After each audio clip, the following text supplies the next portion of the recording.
mes rapporteurs, le secrétariat. Avant de lire la déclaration finale au nom du groupe, je voudrais faire cette déclaration pour exprimer le regret quant aux paragraphes 73 et 74 du projet de décision 1 CMA 3 sur le dialogue sur les pertes et dommages. On est loin de l'appel concret en faveur de l'établissement d'un mécanisme financier de pertes et dommages que le groupe s'est réuni pour réaliser et lancer ici à Glasgow. Mais dans un esprit de compromis, nous pouvons vivre avec ces paragraphes étant précisé qu'ils ne tiennent pas compte ni ne préjugent du résultat sans ambiguïté que nous cherchons en termes de financement des pertes et dommages pour atteindre les plus vulnérables, ce que, en raison de l'histoire des droits de l'homme et de la simple décence commune, le groupe des 77 et la Chine continuera de faire.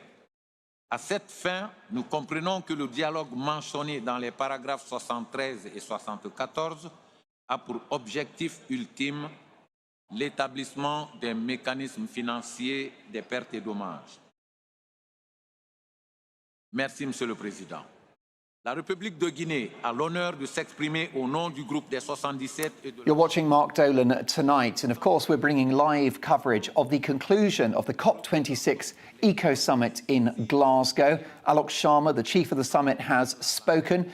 He was earlier tearful as he more or less apologised for the deal, but he said that the dream of keeping temperatures to 1.5 degrees is now alive and well. He has said that nations across the world must keep to their word. So we've got a very busy show. We will react to this, but we've also got lots of other issues and stories to get through with our panel and tomorrow's newspaper front pages, which will be dominated by what's happening in Glasgow. But let's get back now to Scotland and hear more from the delegates at COP26. Et en toute sécurité, malgré les contraintes imposées par la pandémie du Covid-19. Au cours de ces 2 dernières semaines, notre groupe s'est engagé de manière constructive avec vous, vos co-facilitateurs et nos partenaires pour obtenir des conclusions ici à la COP26. Nous avons tous passé de longs jours et de longues nuits ensemble à essayer d'élaborer des conclusions et des décisions qui reflètent un compromis tout en cherchant à être ambitieux et équitable. Dans certains domaines, nous avons réussi. Dans d'autres, nous avons échoué. Permettez-moi de souligner que le groupe, avec ses 134 membres, a entamé ses négociations de bonne foi et a fait preuve d'une grande souplesse. Comme l'a dit Nelson Mandela, notre expérience nous a appris qu'avec de la bonne volonté, on peut trouver une solution négociée, même pour les problèmes les plus profonds. Notre système multilatéral de coopération... Far be it from me to interrupt a French speaker, but let me tell you that the COP26 Eco Summit has reached its conclusion. A deal has been established. It looks to be thin gruel. We will get reaction in the course of tonight's programme. We also have all of our other popular items too, including The Clash, in which we tackle one of the big issues of the day from opposing points of view, and my Mark Meets guest, Yvette Fielding, the top TV presenter. So lots to get through. It's Mark Dolan tonight, but first the headlines with Karen Roberts.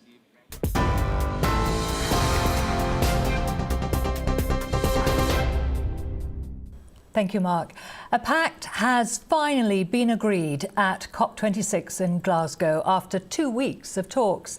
But the COP president has apologised for the disappointment of many delegates after last-minute changes were made to the climate deal.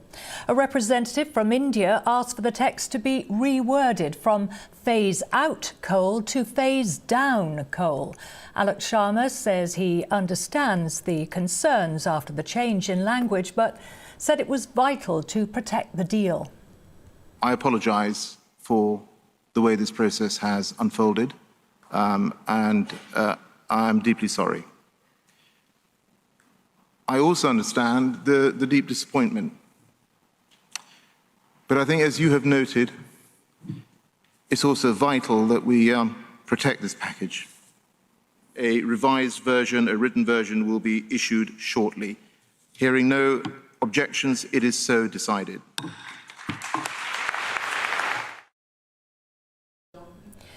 Richard Ratcliffe has ended his hunger strike outside the Foreign Office after 21 days. He's been striking to put pressure on the government to help free his wife, Nazanin Zaghari Ratcliffe, who's been detained in Iran for 5 years. He's criticised Prime Minister Boris Johnson, saying he shouldn't walk away from the promises he made. He hasn't dealt adequately with Nazanin's case for years. He hasn't honoured his promises, and we live with those consequences.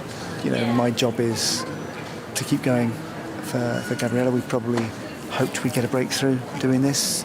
We haven't yet. I didn't want to go out in an ambulance. I wanted to walk out with my head held high. Members of the royal family are attending a ceremony at the Royal Albert Hall to commemorate those who lost their lives in conflicts. The Duke and Duchess of Cornwall were joined by the Duke and Duchess of Cambridge in the Royal Box to pay tribute to fallen soldiers. Prime Minister Boris Johnson and Labour leader Sir Keir Starmer also attended the service. The Queen isn't there tonight, but she's expected at the ceremony on Remembrance Sunday tomorrow. Britney Spears' conservatorship has terminated after nearly 14 years. The pop superstar has been fighting to end the complex legal agreement she was placed under in 2008 that restricted her personal and professional life. Celebrities have shared their support. Paris Hilton tweeted that the ruling was long overdue. And Valentino Rossi will retire from MotoGP after the Valencia Grand Prix tomorrow.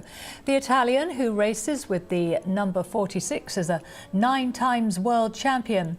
Rossi, who's known as the Doctor, is the only rider to have started 400 races, and the veteran has stood on the podium 235 times, with the first one in Austria in 1996.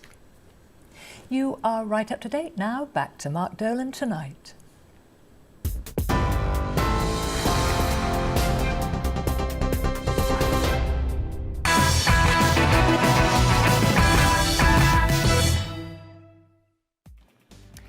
It's Saturday, November the 13th, and we've got a cracking show lined up for you. The COP26 Eco Summit has concluded in Glasgow, with the head of the summit, Alok Sharma, tearfully apologising for the deal. We'll get reaction and bring you the latest on the deal as and when we get it. What are the implications for the planet, and most importantly, the implications for you?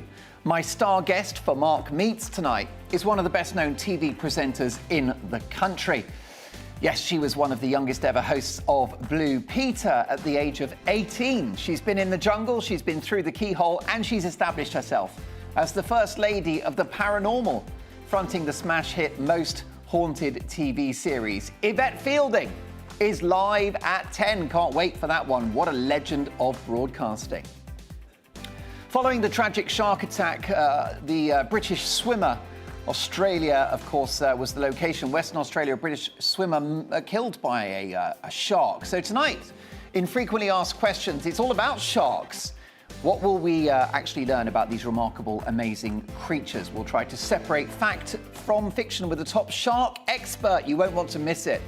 In The Clash, is pornography immoral or a natural, long-established pastime? We'll head to Hollywood, California for Uncensored USA with the queen of US showbiz and royal reporting, Kinsey Schofield, on newfound freedom for Britney Spears, and a music concert that ended in tragedy.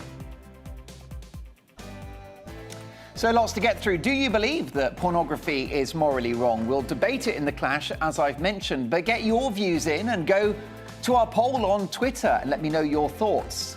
At the tail end of the COP26 Eco Summit, I'll speak to the author of a book called Apocalypse Never: Why Climate Change is No Catastrophe. Michael Schallenberger, an environmental author, will join me before 10. And with me later in the evening is my fantastic panel. Presenter and TV personality Ingrid Tarrant, legendary songwriter, the man that wrote Bright Eyes, for goodness sakes, Mike Batt, and former editor of Labour List, journalist and broadcaster Peter Edwards. But my priority is to get your views on the national television airwaves. So drop me an email now and throughout the show. I love hearing from you, as you well know. mark@gbnews.uk. A big 3 hours to come. It's Saturday night. We will bring reaction from this summit in Glasgow, but we're not going to overdo it because I know that you've had it up to here with the green agenda.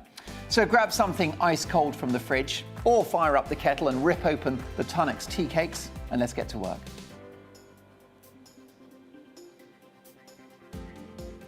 Now, there's a fine line between fascism and communism.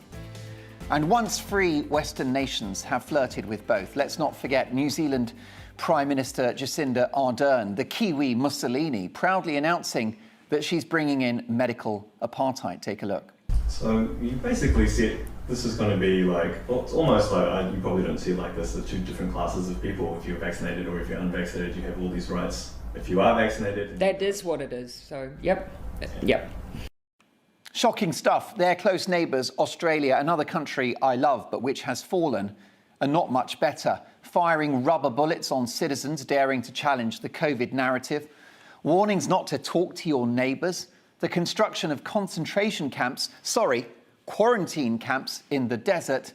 And this bizarre set of instructions from the New South Wales authorities. Look at this. Consuming alcohol indoors. Unvaccinated people must be seated to consume alcohol in indoor areas.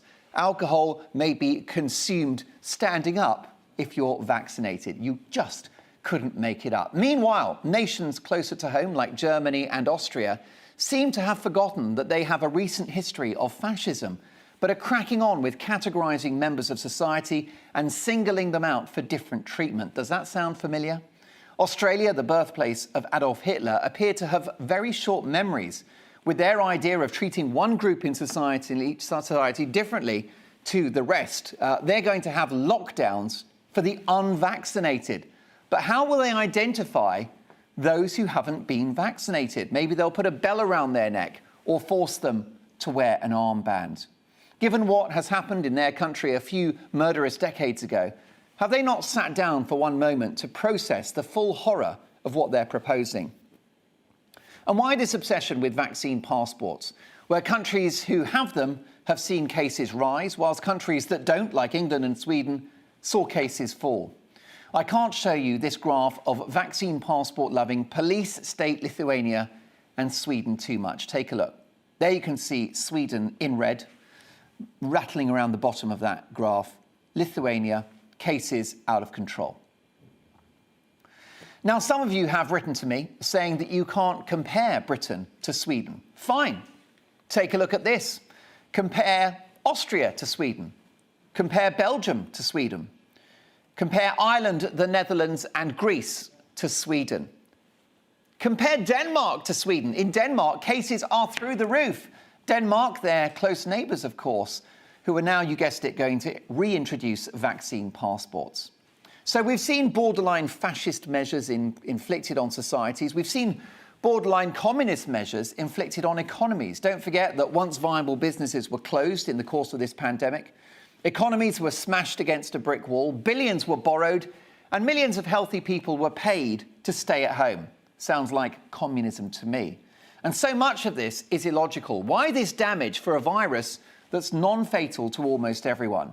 Why this ideology around vaccinating everybody, including young and healthy people and those who have had COVID and recovered, when it really only seems the jab is fantastic for hospitalizations and deaths, but not much else? The vaccine king himself, Bill Gates, said as much this week. It doesn't stop you getting COVID or spreading it. So if the vaccine works, why can't we get back to normal? If the vaccine doesn't work, why can't we get back to normal?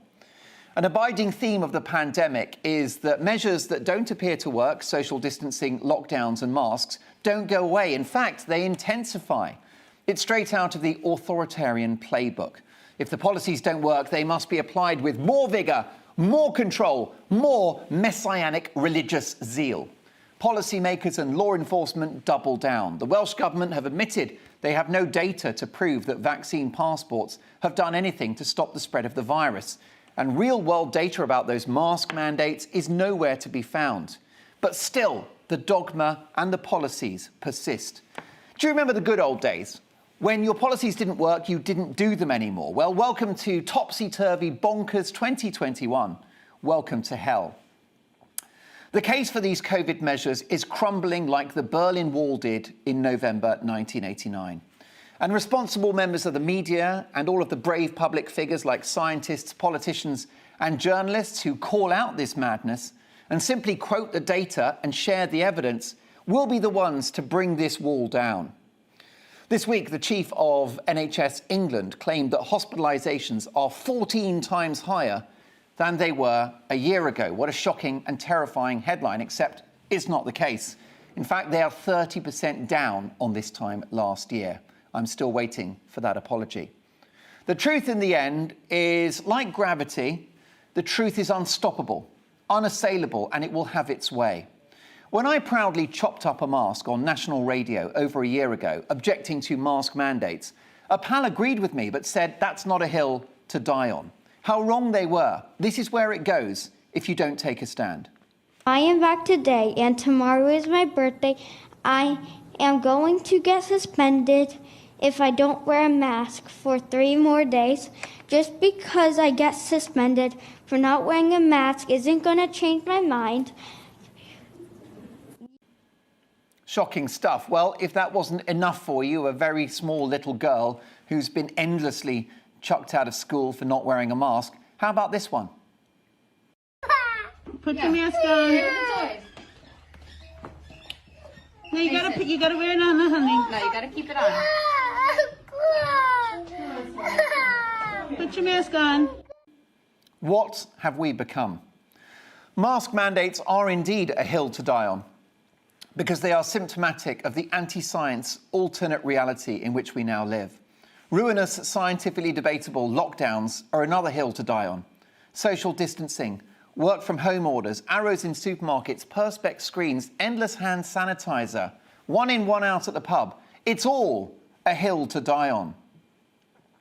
I sometimes regret that rich countries like Britain had the borrowing power with which to conduct this unprecedented experiment to control an infectious virus.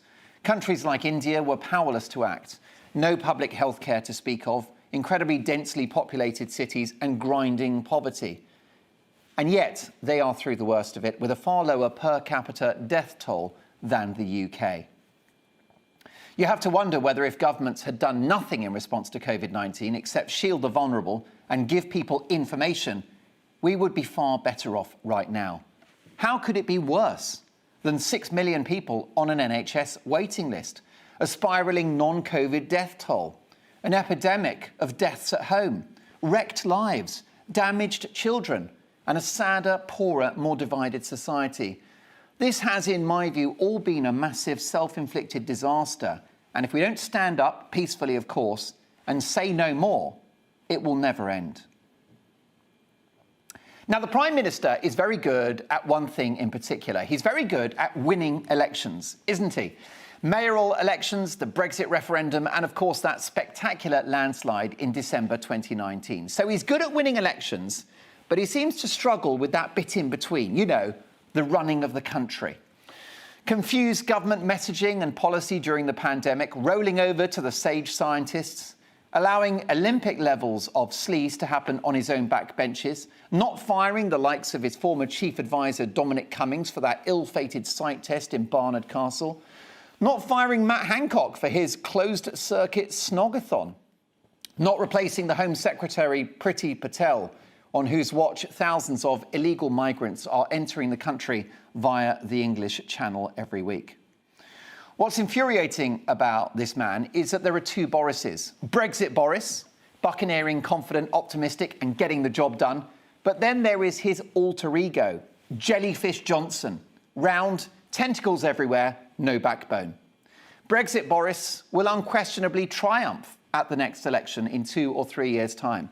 But Jellyfish Johnson, a man bobbing along, sent in different directions by the waves of political misfortune, could see a hung parliament or worse. For the first time in what feels like 300 years, Labour are now ahead in the polls. This is a statistic only significant because it hasn't happened more often in the last couple of years. But who could be surprised given that the Labour leader, Keir Starmer, whilst clearly a nice and decent man, was the architect of Labour's hated second referendum Brexit policy. And as a leader so lacking in principles and conviction, he makes Jeremy Corbyn look like Winston Churchill. And I don't want to be unkind, but he's so lacking in charisma, he couldn't get laid at an orgy. But it's still a warning sign to the Prime Minister that he's got to raise his game. I've always given him credit for Freedom Day on the 19th of July, but he must resist calls for further Plan B measures, which many bonkers boffins are still calling for. And he's got to move on from winning the country to now running it. Strengthening our borders and tackling the evil trade in human beings, which is seeing thousands cross the channel every week. If that's not a humanitarian crisis, I don't know what is. It's also a national security crisis too. He's got to let the economy recover by promising businesses that there will be no further COVID measures and no needless borrowing or tax hikes. He's got to make sure that GPs grant face-to-face appointments for those who want it. We pay our taxes. It's not too much to ask. We're all for saving the planet, aren't we? Looking after the environment, but not ruinous eco-extremism whilst China, India and the USA continue to do their worst. And Boris has got to stand up for traditional British values. He has an opportunity to call out hateful, hard-left political correctness. He must tackle the toxic scourge of wokery, which is currently performing a land grab of our language, our art, our culture, our institutions and our history. And it would help if he could admit publicly something that he has struggled to do so far, which is that only women have a cervix. Blimey, if anyone has a deep knowledge of the female anatomy, surely it's Boris. But I'm keeping faith with this election-winning machine. I've never been his biggest fan. I'm no Boris cheerleader, but we all need him to succeed. And the so-called culture wars will be decisive in future elections across the Western world. The people have had enough of being told what to say and what to think all the time. They've had enough of Shakespeare, Charles Dickens, Fawlty Towers and the Rolling Stones being cancelled. They want freedom of thought back. They want freedom of speech back. So, Prime Minister, you must fight this battle. Go woke, no vote. You have been warned. This is GB News.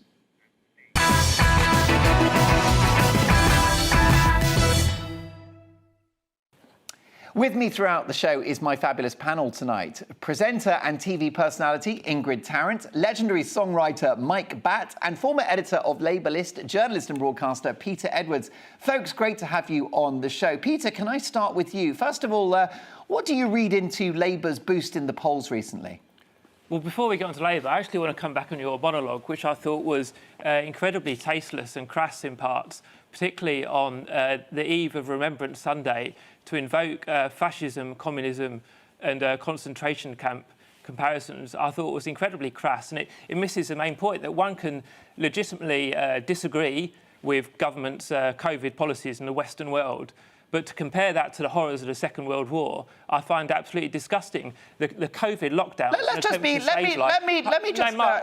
me interrupt you because you're not going to cancel me on my own show, Peter. I'm not trying to cancel you. And let me tell you that Austria are going to introduce a lockdown for the unvaccinated. There is some speculation that they may have to wear some iconography as they walk the streets to demonstrate that they are unvaccinated. If that doesn't have echoes of the Second World War, nothing does.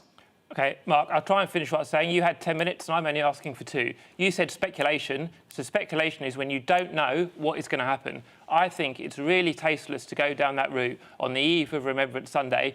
Don't play your identity politics with me. I don't do sentiment here. What's happening across the world, the assault on people's human rights, the fact is that the Australians are building lockdown camps in the desert. All of these have worrying echoes of totalitarian governments. You've got the Prime Minister of New Zealand who's created a two-tier society and has happily confirmed that she's bringing in medical apartheid. And I'm more than comfortable invoking images of totalitarian regimes because that's what's happening across the Western world. Mark, you're only interrupting me because you're panicking. You had 10 minutes to speak. I'm asking I can talk to you for 3 hours if you want. I'm only asking for 2. So if GB News is here to encourage the free exchange of views, you have to let the other side speak, even if you disagree with them. My point was one can disagree with COVID policies, and you frequently do on your shows, and that's fine, you're entitled to your view. But given where we are in November, to invoke the Holocaust in quasi-jokey terms, and I'm not suggesting that you don't respect Remembrance Sunday. I'm sure you do. I see you're wearing a poppy, but I think the way you invoke the events of the World War II in such jokey terms is incredibly crass. And you have to bear in mind the motivation of COVID lockdowns is to save lives, and you're entitled to criticise them, but the motivation is to save lives, not to kill people. So I think you're wrong on the facts, but I think you're also very wrong on the tone. Well, look, I acknowledge what you're saying. We obviously strongly disagree about that. Ingrid Tarrant, what's your view? Well, thank you for asking. I have to say, you're very angry and you've taken this to extreme. I'm not vaccinated. I wouldn't say extreme. No, I think you have taken it slightly, or you've taken it the wrong way, perhaps a little bit the wrong way, because I'm not vaccinated. And I refuse to be coerced into it for the simple reason I'm not anti-vax. I've had every other vax going because I know that they're tried, tested and proven. So I just want to make that absolutely clear. With this, I'm not at all happy about it because it's still experimental. But the way this is going, we are the unclean. Globally, we'll be seen as the unclean. And how will you know? That was Mark's point. Sorry, who would be the unclean? Did you say? The unvaccinated people. I see. So Mark's point was, how will you identify the unvaccinated? That is sort of... So there will be something like that. And I'm talking almost about tattoos, if you like, that kind of signals who these people are. So it's not... I'm not taking it the wrong way, the way that Mark put it, because I feel somewhere or other there's going to be something on my head, or I've got to wear some sort of identification that marks me out and everybody else that hasn't had a vaccination. So and I'm very comfortable, Peter. I'm very comfortable with the word fascism when it comes to forcing a toddler to wear a face covering in a nursery. I thought that video that we saw was evil. Well, I struggled to see and hear the video from where we are. Which country was it? The United States. OK, so I don't think comparing COVID lockdowns to the horrors of the Holocaust is appropriate, but it's also wrong. I don't think it's a comparison. I think, Peter, there are parallels. Well, that's clearly nonsense, and the fact you kept talking over me and getting very grumpy when I tried to put my points talk now, underlines and we have to disagree, Peter. I mean, I think that you take issue with my timing in remembering the First and Second World Wars. Well, I think the timing is highly appropriate. What did those men and women die for if it wasn't for basic human freedoms, which have now been summarily assaulted? Where is the comparison, as you suggested, between COVID lockdowns and extermination of Jewish people in the 1930s? Well, I didn't mention Jewish people. And I did not mention, that specific aspect of the history. But the bottom line is that Austria is going to have a policy of a lockdown for the unvaccinated. Mark, that is fascism with a small f. Okay. Is it not?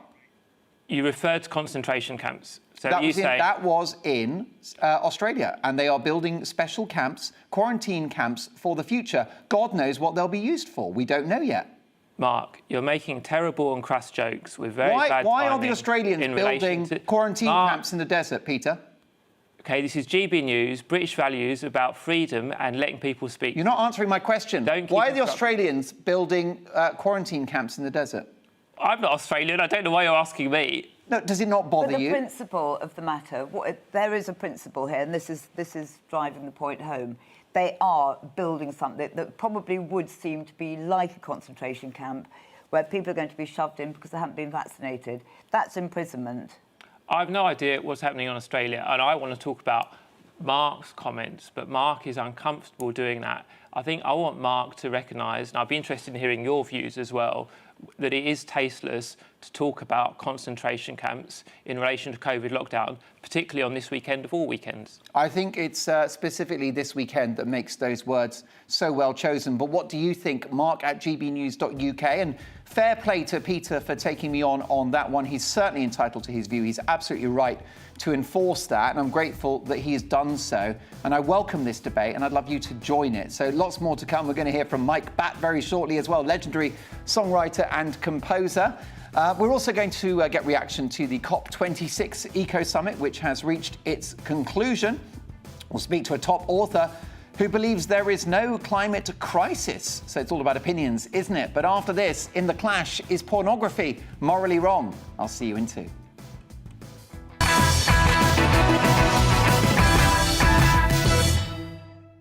You're watching GB News live across the UK and the world on our digital stream. GB News is Britain's news channel. We are the UK's home of discussion and debate from all perspectives. We are here for you. Don't forget to join our YouTube community by clicking on that subscribe button.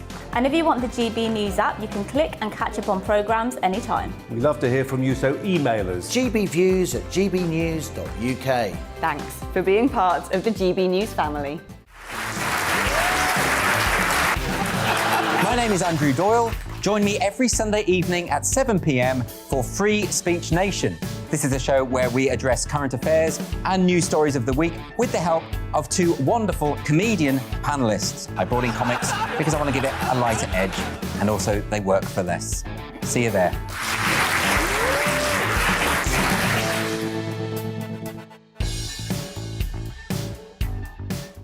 Join my show Farage, 7 p.m. till 8 p.m. Monday through Thursday. And there you will get opinion, analysis, debate, and I'll cover stories that nobody else dares to touch. And then for the last 15 minutes, talking pints. We're over a drink. We have a civilized conversation with someone. We very often disagree, but we do it in a grown-up way. Come and join me on Farage.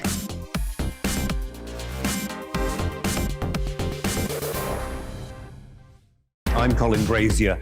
I've reported from more than 70 countries around the world, covered wars from Afghanistan to Iraq, from Lebanon to the Balkans. I'm trying to bring that experience, that feel for events, to the studio. And something else. I'm ready to give an opinion. Today's stories with a spark. Brazier from 8 p.m. weekdays on GB News.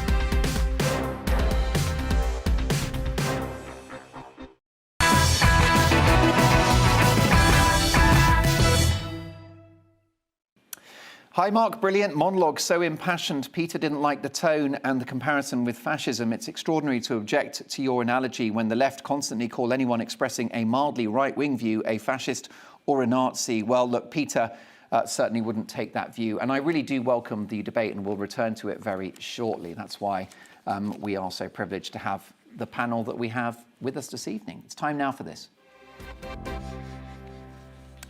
Yes, it's time for The Clash. We do like a ding-dong on this programme, as you might have noticed. And this is The Clash, in which we tackle one of the big topics of the day from opposing points of view. Tonight, pornography. According to Kasia Wozik, assistant professor of sociology at New Mexico State University, the global pornography industry is worth over $100 billion. My answer to that would be, and the rest. So is pornography an age-old pleasure and pastime, or a dark force which undermines and even damages society? To debate this, I'm delighted to welcome Graham Nichols, Director of Affinity Gospel Churches in Partnership, and Carla Bellucci, who is a big star on the OnlyFans subscription website, in which supporters pay a monthly fee for exclusive, often intimate photographs and even videos. Great to have you both with us. First of all, Carla, can I ask you, do you think that pornography is immoral? No, I think it's needed. It's obviously an industry that's been going for like ever, and I don't think anything's wrong with it. I think there's too much stigma around it. I don't think there is anything wrong with it whatsoever. I think it is a service, yeah, if you want to call it that, that is needed. I think it's healthy. However, are women in particular not exploited in the world of pornography?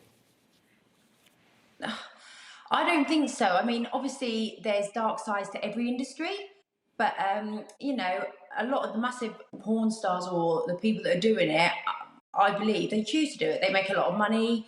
It's what they want to do. It's what they believe. It's up to them. I don't see anything wrong with it. Obviously, if it's trafficking or anything like that, it's a whole different scenario. You know, like if people are forced into it. But if it's something that somebody decides to do, let them jog on. Why not? So you say we need it. What do you mean by that exactly, Carla, that we need pornography?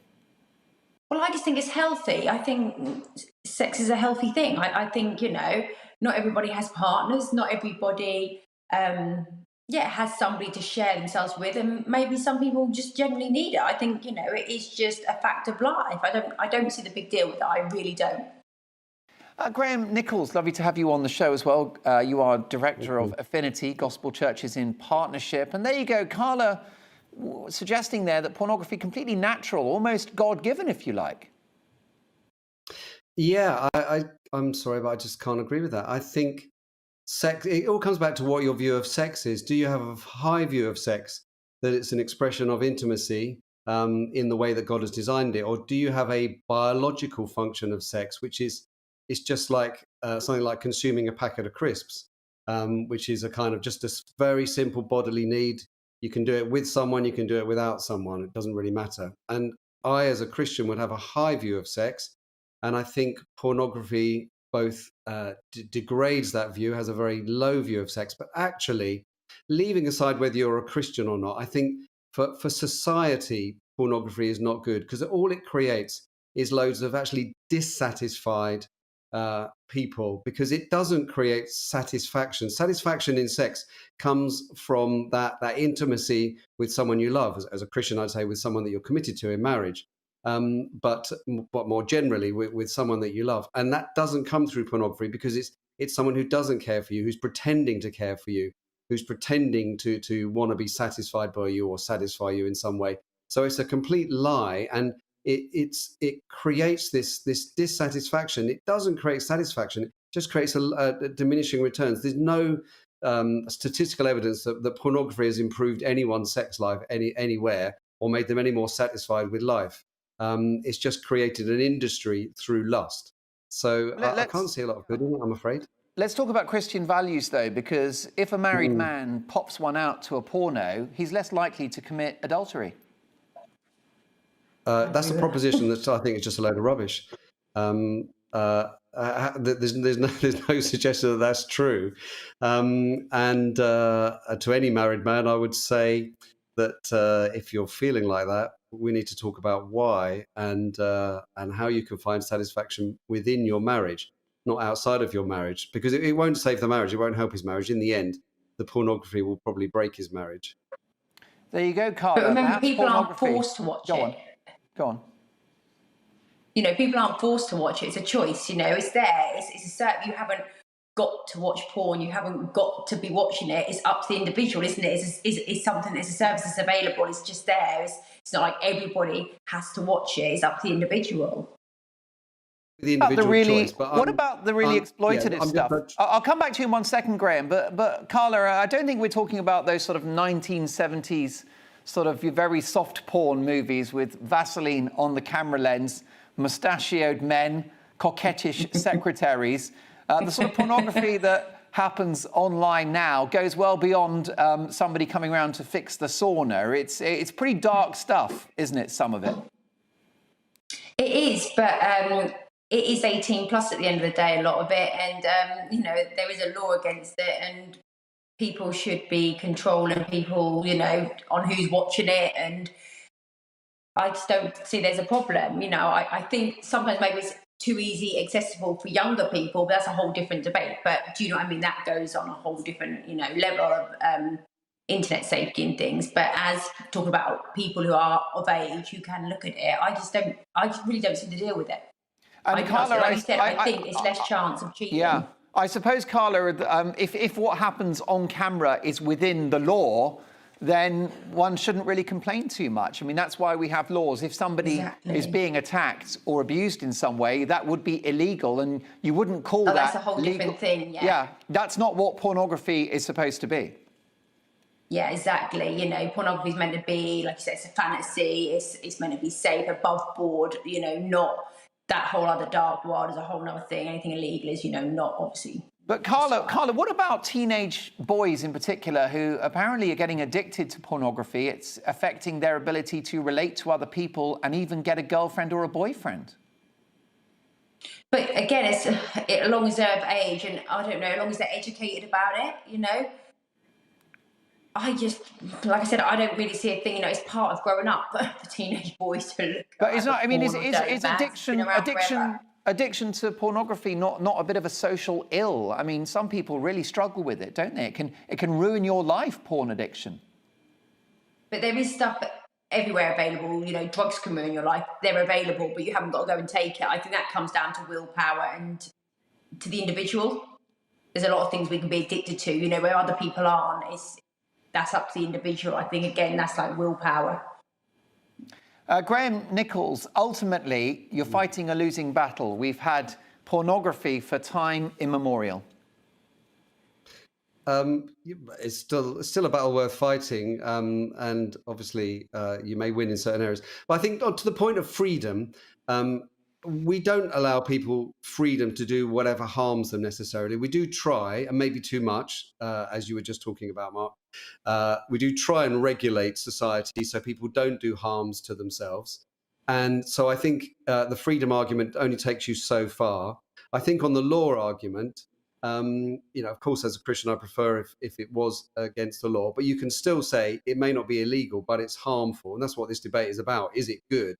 And I can't see any evidence that it's being good. Just on your point about teenage boys, there's loads of evidence that teenage boys are pretty much, those who are addicted to pornography, are pretty much unable to get sexually stimulated by a normal woman because they're so both frightened and also overstimulated from watching pornography that it mucks them up biologically. It does them no biological good. Because as always, in all these things, God's way is best. Carla, I'll let you finish. Like I said, I think it's literally no harm whatsoever. I think it's healthy. I think young boys are going to be young boys. Sex is all around us. It sells. As long as it's above board, I cannot see a problem with it. And I don't think it's ever going to go away, ever. I think there's going to be more and more of it. My profound thanks to both of you. What a fascinating conversation. Many thanks to Graham Nichols, the director of Affinity, Gospel Churches in Partnership, and also glamour model and OnlyFans superstar Carla Bellucci. Thank you, Carla, and thank you, Graham. What do you guys think? Mark at GBnews.uk, is pornography immoral? Is it something to be ashamed of or embraced? Well, your verdict is in via Twitter. Thank you so much to Connor and the team for setting this up. 31% of you agree that porn is morally wrong, whilst 69% say no. Now, look, that's fine. Almost all of you, the majority, say that porn is okay. But I just got one request. Please don't watch it whilst I'm on. Now, coming up, the environmental author of Apocalypse Never, Michael Schellenberger, will be discussing why he thinks there is no climate catastrophe. And we'll speak to a reporter in Scotland, a GB News reporter, to give us the latest on COP26. A deal has been done, but is it any good? What are the implications for the planet and, most importantly, for you? And don't forget, at 10 o'clock, my Mark Meets guest is an absolute superstar, a legend of broadcasting, TV presenter and host of Most Haunted Live, Yvette Fielding, of course, Blue Peter, I'm a Celebrity, and many other TV hits as well. Yvette is live at 10, so get your questions in for an icon of kids' TV and, of course, the queen of the supernatural. Mark at gbnews.uk. Tweet us using the handle at GBNews, or Facebook your question by searching for GB News. Lots to come, and you know we don't do boring, not on my watch. See you in 2.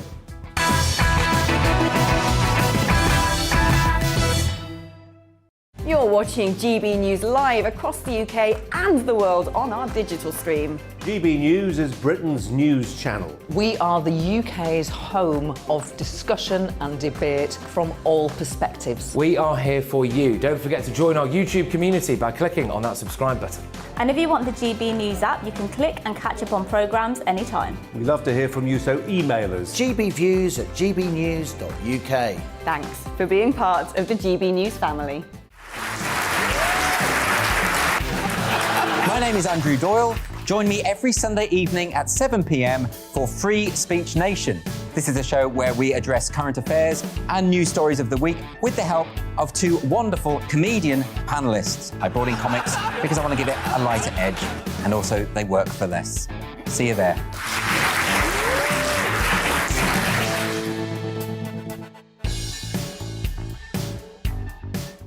Join my show Farage, 7 p.m. till 8 p.m. Monday through Thursday, and there you will get opinion, analysis, debate, and I'll cover stories that nobody else dares to touch. And then for the last 15 minutes, talking pints. We're over a drink. We have a civilised conversation with someone. We very often disagree, but we do it in a grown-up way. Come and join me on Farage.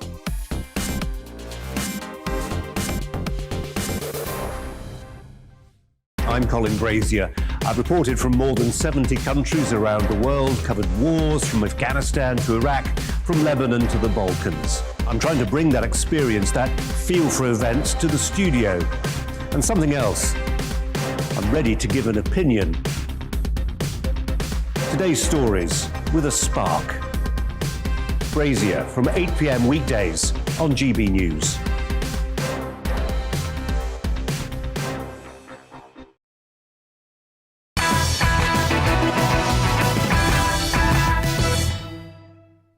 Great monologue, Mark, says Stuart. I work in lots of different houses every day, and everybody I speak to have the same views as yourself.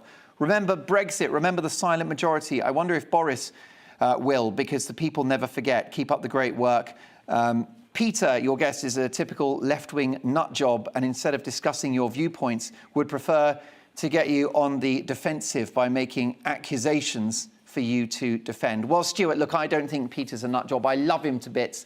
He's one of the most valued members of my panel, but we do disagree on lots of things, and that's definitely what the show is about. But thank you for your very, very kind words, Stuart, and do stay tuned. I'm getting lots of emails which say porn, which is giving me flashbacks, but I believe it's in relation to the debate we've been having.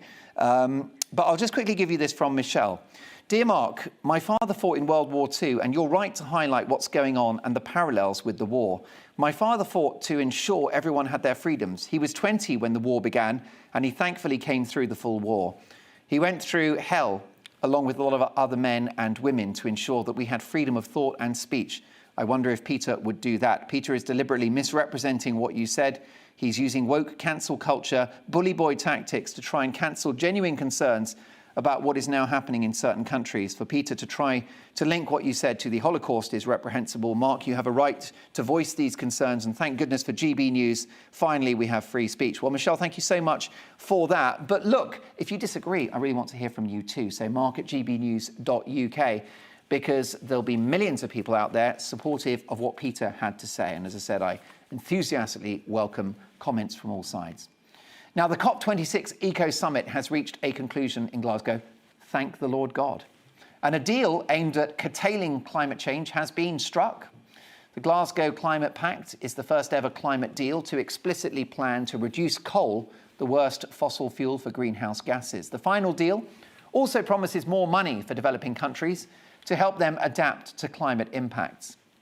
But an earlier commitment to phase out coal was watered down after India raised last-minute objections to the wording of that particular missive and replaced it with the phrase phase down. After the new wording was agreed amid expressions of disappointment by several nations, COP26 President Alok Sharma said he was deeply sorry for how events had unfolded. I apologise for the way this process has unfolded, and I'm deeply sorry. I also understand the deep disappointment. But I think, as you have noted, it's also vital that we protect this package. A revised version, a written version, will be issued shortly. Hearing no objections, it is so decided. That was more tearful than Gwyneth Paltrow at the Oscars. Let's cross now to our Scotland correspondent. Delighted to speak to David Donaldson. Hello, David. Hello. Great to have you on the show. Look, is this a good deal or a bad deal, or somewhere in the middle, do you think? Well, I think what you said last there is exactly correct. It's somewhere in the middle. I mean, the problem was, obviously, the delay we had from last night, supposed to wrap up last night. That didn't happen. There was another draft again this morning.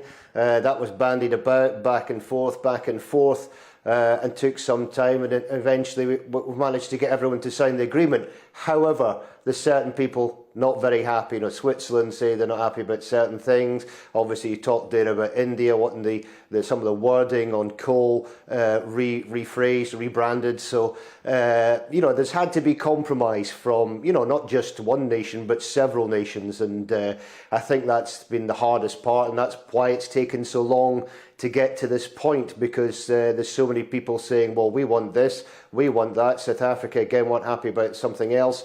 And I could go on and on and on and on, but that would be too boring. But it really is, you know, it has taken so long to get to this stage, simply because everyone's had to compromise. Finally, we've got this compromise, and we'll see how that pans out. But Greta Thunberg's obviously come out and said that it's the usual blah, blah, blah, and says that, you know, the people themselves will actually make the difference, not the people inside the COP26 venue. And Davey, the Prime Minister invested a lot of political capital in COP26, as did Scotland's First Minister Nicola Sturgeon. Do you think that this 2 weeks, this last fortnight, has been a win for both of them politically? Well, I think that remains to be seen. You know, certainly, you know, as you say, Boris Johnson coming up, and First Minister, of course, she's been out and about, not really had too much of a hand in it herself, but, you know, difficult to say how much the difference that's going to make, you know, and I think, you know, a lot of people, certainly speaking to Glasgow, is out covering a lot of the protests and speaking to people out on the road, and how much difference the whole thing will make anyway. And I think that's some concerns, really, especially without Russia and China and all these countries not turning up, that, you know, how much difference is actually going to make. So I think it's too early to say how it's going to impact on Boris Johnson and the First Minister Nicola Sturgeon. But as I say, I think the more focus that people have, certainly up here, is, you know, how much difference this agreement is going to make long term in helping climate change. Davey, I've thoroughly enjoyed your coverage up in Glasgow over the last couple of weeks. Thank you so much for joining us, and let's speak again soon on all matters north of the border. That is our Scotland reporter, Davey Donaldson. Time now for this.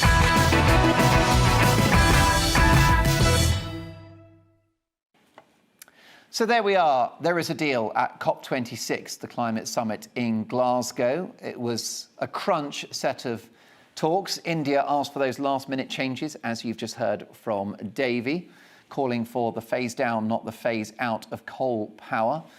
The COP president, Alok Sharma, told delegates this is the moment of truth for our planet. He reiterated that the summit, which has already run a day over, must end by today's deadline. The US envoy John Kerry has said the proposed agreement raises ambitions globally and adds, we can't let the perfect be the enemy of the good. The summit is seen as the key moment to try to keep temperature increases to 1.5 degrees centigrade and limit the worst impacts of climate change. But is the science on this really settled? Well, to discuss this, I'm very pleased to welcome Michael Schallenberger, an environmental author whose latest book is out now. It's called Apocalypse Never: Why Climate Change is No Catastrophe. Hi, Michael.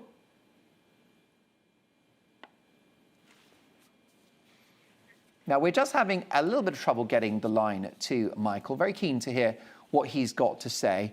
And I think this is the important point, and we've had this conversation in the course of the COVID-19 pandemic, in which policymakers, the government, and sage scientists have talked about the science in relation to the virus. Well, my concern there is no such thing as the science. And similarly, when it comes to climate change, it's important that we have a heated debate about that one too. Again, there is not an established position on that. So what we're going to do now is go back to COP26 briefly and get you the latest on what's happening. Let's tune in to the conference hall. Planet, because of this agreement. Now, you may scratch your head and say, well, is that hyperbole? No, I don't think it is. We've been cruising all the way up to Paris, and Paris Paris was the beginning, if you will, when the countries came together, but everybody wrote their own plan in Paris. And they wrote their plan based on less input, less knowledge, less science, less evidence, less facts, less Mother Nature messages than we have had in the last years. And so those plans, if they were fully implemented, you'd still have a rise of the Earth's temperature. If you're just joining us live on Mark Dolan tonight, you're listening to the US envoy on the environment, John Kerry. A deal has been established at COP26. It appears to be thin gruel, but it's better than nothing, according to the COP26 president, Alok Sharma. So we'll hear more from the US envoy, John Kerry. 65% of global GDP committed to real plans that have been certified by the IPCC or by the IEA or by various modelers that you know, from Rhodium to Climate Action to others. They've been certified to say, yes, if you do all those things, you can keep 1.5 degrees alive. And as a result of what took place here with nations that have never considered even having the word coal in a plan, where it remains, even today after what took place, coal and the phase down of coal is on the books. It's part of the decision. And you have to phase down coal before you can, quote, end coal. So this is a beginning of something. I think, we always knew that Glasgow was not the finish line. And anybody who thought it was doesn't understand the challenge that we had. Glasgow, was never going to be that we were going to come to Glasgow and everybody was going to have a decision that was somehow going to end the crisis or, automatically put us on the path we have to go. So I would say that, Paris built the arena and Glasgow starts the race. And tonight, the starting gun was fired. We have about 9 years within which to make those critical decisions we were warned about in 2018 by the IPCC, and we have the years in this decade, the decisive decade, in order to cut 45% of global emissions to hold on to the 1.5. Now, we raised ambition here in Glasgow. This was not business as usual. I've been attending these meetings since 1992, when we first created this entire process. And the story here is not told only through the NDCs, as critical as they are. The NDCs were the basic tool that Paris did create. But the fact is that we saw the full coalition that we need come together here in Glasgow and make a commitment, and that includes civil society, private sector, NGOs, activists, young people, older people, people from all over the world, demonstrating and pushing.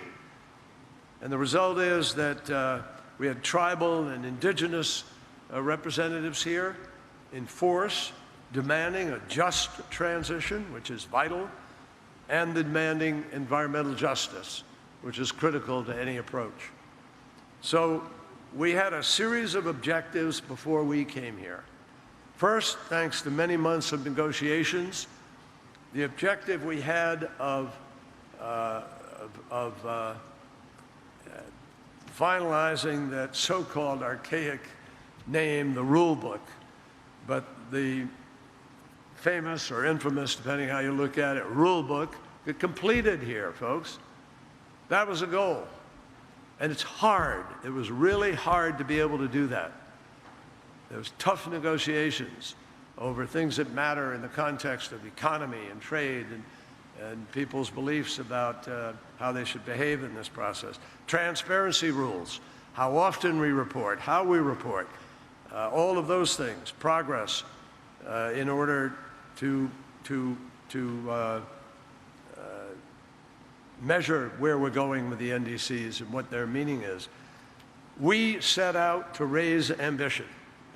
And on our team, we traveled the world to do that. Raised ambition with Indonesia, raised ambition with South Africa, raised ambition with Japan, with South Korea, with our colleagues in Canada, raised ambition in terms of Saudi Arabia and Brazil. And so the majority of the 20 largest economies in the world which are responsible for 80% of all the emissions, are among those committed to achieve the 1.5 degrees. Well, there you go. And of course, 1.5 degrees appears to be the magic number. And this is the extent to which the summit aims to keep temperature increases to just that, 1.5 degrees centigrade, to limit what they say are the worst impacts of climate change. And that's the US envoy, John Kerry. Let me tell you that we will keep you updated on what's happening from Glasgow, but we don't want to overdo it because the bottom line is that we've had 2 weeks of this now. It appears to be a fairly unsubstantial agreement, although many supporters will agree it's a step in the right direction. But earlier, before Mr. Kerry took to the podium, I was just beginning my conversation with Michael Schallenberger, an environmental author whose latest book is out now. It's called Apocalypse Never: Why Climate Change is No Catastrophe. So, Michael, can I get your reaction to what you've heard from Glasgow tonight? Yeah, sure. And, look, I mean, India at the last minute said that it wasn't going to agree to a phase out. It said it wanted to phase down. You have to remember that India gets 80% of its electricity from coal. There's over 300 million Indians that earn less than $1 a day. That's 4 times more Indians earning less than $1 a day than there are people in all of Britain. So you have to remember that, in rich countries, our carbon emissions have been going down for decades. British emissions are at their lowest level since 1888. U.S. emissions have declined 22% since 2005. And the reason is because of cheap natural gas, not because of United Nations climate agreements. So really, this United Nations climate process has become a way to try to control poor countries' development and their energy supplies. It really is not about carbon emissions. It's really about something else. It's about Europe asserting its power over developing countries. And what are your thoughts about this idea of limiting rises in the Earth's temperature to 1.5 degrees? I mean, these are arbitrary targets. It was originally 2.5, then they lowered it to 2, and then when it became clear that we were going to hit 2.5, probably without any policies because of cheap natural gas from offshore oil and gas drilling, and from fracking, they then tried to lower it again to 1.5. So they keep moving the goalposts because they want to have control over economies. The fact of the matter is that no country decides its energy policy based on what happens at the United Nations. Britain, because of the energy crisis, Britain has turned back to coal, as has the United States, much of Europe, much of China, much of the world, because we were having a shortage of oil and gas. So right at the moment that they're negotiating this agreement, countries are turning back to coal, including rich countries, because we don't have sufficient oil and gas. So it's really mostly a public relations exercise. I see it as kabuki theater, mostly an effort to try to have some control over India and China, which really Europe and the United States aren't going to have control over. Most of the trends are going in the right direction. Emissions are coming down. There's some estimates that overall global emissions have already peaked thanks to less deforestation than they thought. There's been new satellite data on that. So the fact of the matter is climate change is real. It's not the end of the world. It's taken on this kind of religious apocalyptic overtones. It's sort of a neo-colonial move, I think, by rich countries. The main event is just to move towards cleaner fuels, which all countries want to do. Everybody would rather use natural gas than coal. And you see now a bunch of countries turning to nuclear, which of course is zero emissions and is the only scalable, reliable alternative to fossil fuels. And why is your book called Apocalypse Never? Why are you so relaxed about climate change? You're clearly not a climate change denier. I'm not a fan of that terminology, I must say, and I wouldn't use that in your direction. But why are you relaxed about what's happening to the planet? I mean, all else being equal, we don't want to change the temperatures at all. If we did have to see them change, we'd rather them get a little bit warmer than a little cooler. We have going on 9 billion people that are trying to live, rich world lives. Again, 300 million Indians that just live on $1 a day. So if you care about poor people and you don't want to kick away the ladder of development, then people need cheap energy. And right now that's coal for a lot of countries. It's oil and gas for others. So you have to balance these things. And so I really am offended by this kind of narrow-minded, monomaniacal focus on a single issue. Really, you have to lift everybody out of poverty. That should be a collective goal. It shouldn't just be focused on climate change. And I say this as a lifelong environmentalist, somebody that's been working to save nuclear plants from being closed down early, because I don't think we should be increasing air pollution if we can avoid it. But this alarmism, this catastrophism, this desire to panic, it's really in the wrong spirit of things. I think we should be working together to end poverty and reduce pollution to the extent to which that's feasible. So ultimately, very briefly, Michael, you're saying that the climate is changing, and notwithstanding, keeping a lid on dirty fuel and emissions. We should essentially go with the flow and we shouldn't try to arrest the course of nature. I mean, the main event really, if you're going to try to reduce carbon emissions, is going to be whether or not you build nuclear power plants. Oil and gas has become a lot cheaper. One of the funny side effects, or ironic side effects, is that the campaign among shareholders to stop investment in oil and gas has meant that we've had a shortage of oil and gas, a shortage particularly of natural gas. That's why countries have been reverting to coal. So you have to move with the flow of things. You have to embrace economic development for the world. To the extent to which we can use oil and gas to replace coal, that's a beautiful thing. But this thing of where we're kicking away the ladder of countries like sub-Saharan Africa or in India or Bangladesh, I just think it's immoral and it's not right. Britain, the United States, other rich countries, we've been reducing our emissions for decades. We didn't do so under the auspices of the United Nations. We don't decide our energy policy at the United Nations. We do so internally, and as we can see with the reversion to coal, we do it because we need to use energy to survive, to stay warm, to power our economies, to do all the wonderful things that we're able to do. Michael, let's speak at length in the near future. Please accept my apologies and those of John Kerry for interrupting our interview. The book is out now. It's a fascinating read. It's called Apocalypse Never, and it's written by journalist Michael Schellenberger. Thanks for making the time, Michael, and we'll speak again soon. Okay.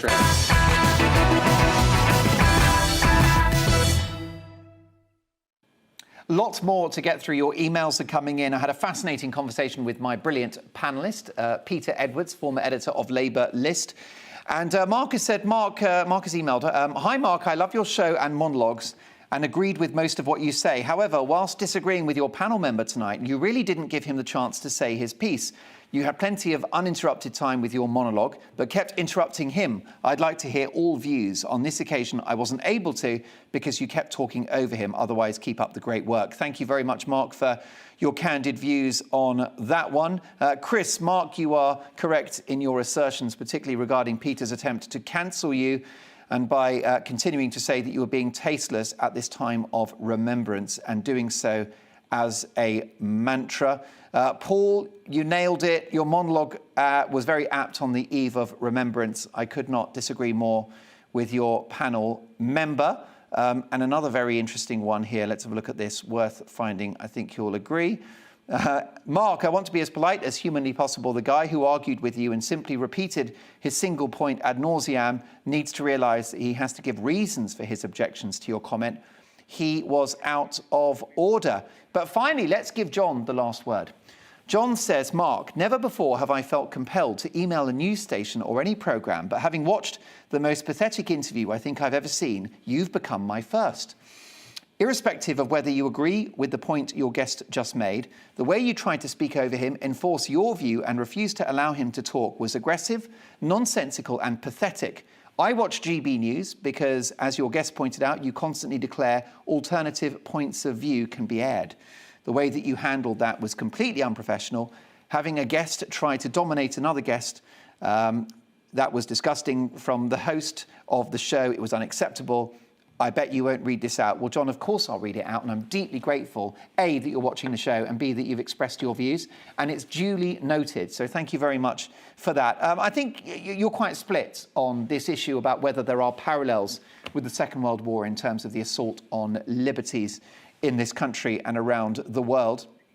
Yvonne has said, Mark, I like your programme and GB News. I don't agree with everything Peter has said to you so far tonight. I feel that you and pretty much all the GB presenters are very anti-lockdown, anti-mask wearing and social distancing. What's so wrong in trying to keep this virus at bay? Just because Boris said you don't have to wear a mask, most people don't. I wish you would address people like me, who lost 3 loved ones late last year and early this year. The funerals were awful. Can you imagine not being able to hug and having stupid council officials making sure you keep your distance at the graveside? My mother died in January this year, alone in hospital, and we could not be with her. So forgive me when I say, yes, some people are selfish. I know people who won't have the vaccine, but have openly stated they would have it so they could fly off to sunnier climes should the airlines say no jab, no boarding. Yvonne, again, another massively important and valuable email. Thank you so much for sending it. And also my condolences to your family, and do stay in touch. OK, folks, we're a little late because of the live coverage of the COP26 climate summit in Glasgow, but let's get to the headlines right now.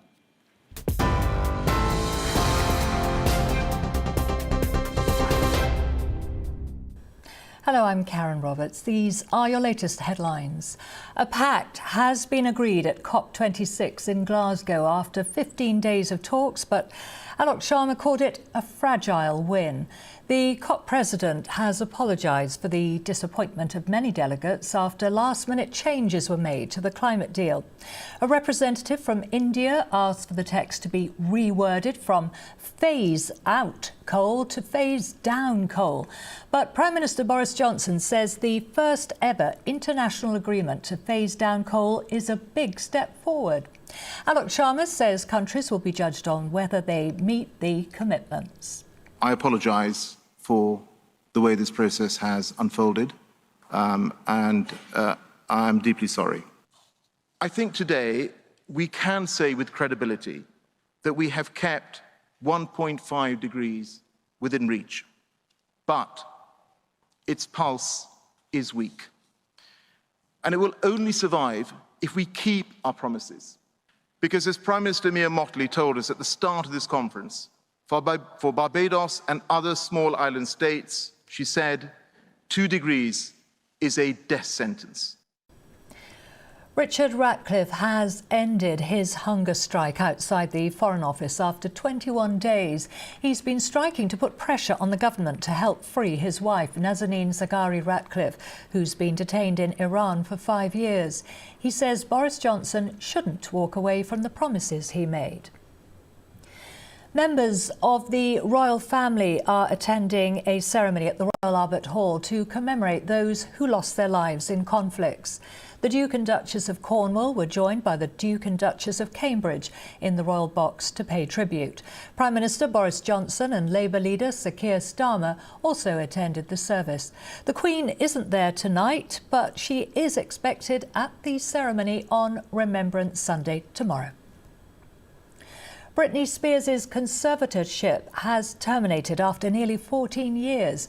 The pop superstar has been fighting to end the legal agreement she was placed under in 2008 that restricted her personal and professional life. Celebrities have shared their support. Paris Hilton tweeted that the ruling was long overdue.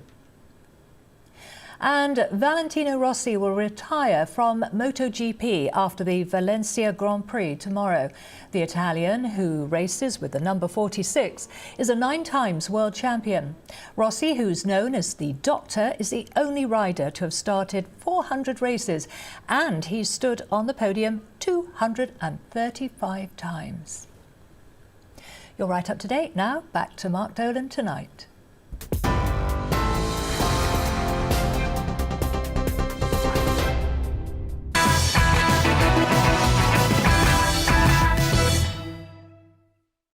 So many big talking points to come up in the next 2 hours. If you're just joining us, we're at the tail end of the COP26 Eco Summit in Glasgow. A deal has been established. We'll look at the implications of that very, very shortly. Also, in our news agenda with my brilliant panel tonight, should we axe the BBC, not my words, but allegedly those of Rupert Murdoch, in an intimate conversation with the Prime Minister Boris Johnson? We'll have a look at the licence fee. Does it continue to be justified in your view? Do you watch the Beeb?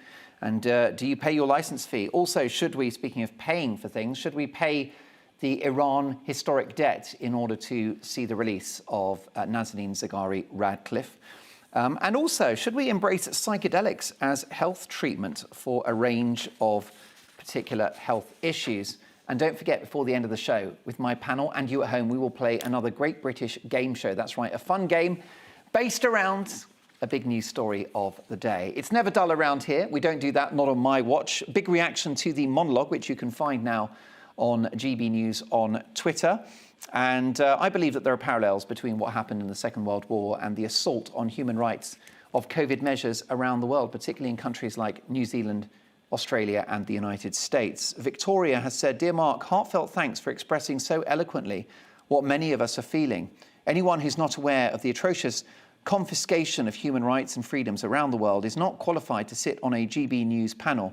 Your timing is perfect. Our freedom was bought at a very high price and is not something for public servants to dispose of as they wish. Victoria, thank you so much for your kind words, but if you disagree, do stay in touch. mark@gbnews.uk. It's time now for Mark Meets, in which I interview some of the biggest names in the world of politics, sport and entertainment, as well as people who simply have a big story to tell. Well, tonight, Yvette Fielding became the youngest presenter on Blue Peter, aged just 18. With her husband, Carl Beattie, she presented the smash hit Most Haunted series on the Living Channel, which established her as the first lady of the paranormal. She's had a stint in the jungle for I'm a Celebrity and remains one of the best known and most in-demand broadcasters in the country. She's also a talented actress, and now she's written a book too. She's just written the first in a new series of books for young readers over the age of 11, set to be a children's classic. The House in the Woods is enjoying rave reviews and is out now. And Yvette Fielding, welcome to GB News. Hi Mark, how are you? Oh, it's so good to see you. I'm really well. I'm properly starstruck, I'll be honest with you. I'm going to have to just cool myself down a little bit. What a career. You started at 18. How have you changed since then, Yvette?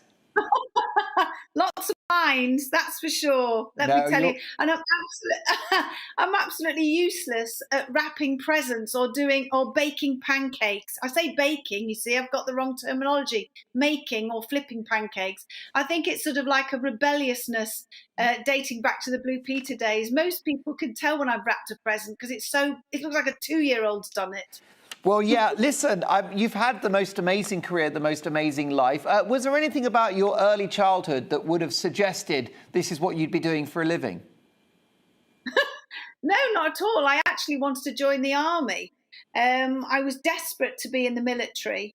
And my father, when I wanted to join up, said, absolutely not, you're not doing that.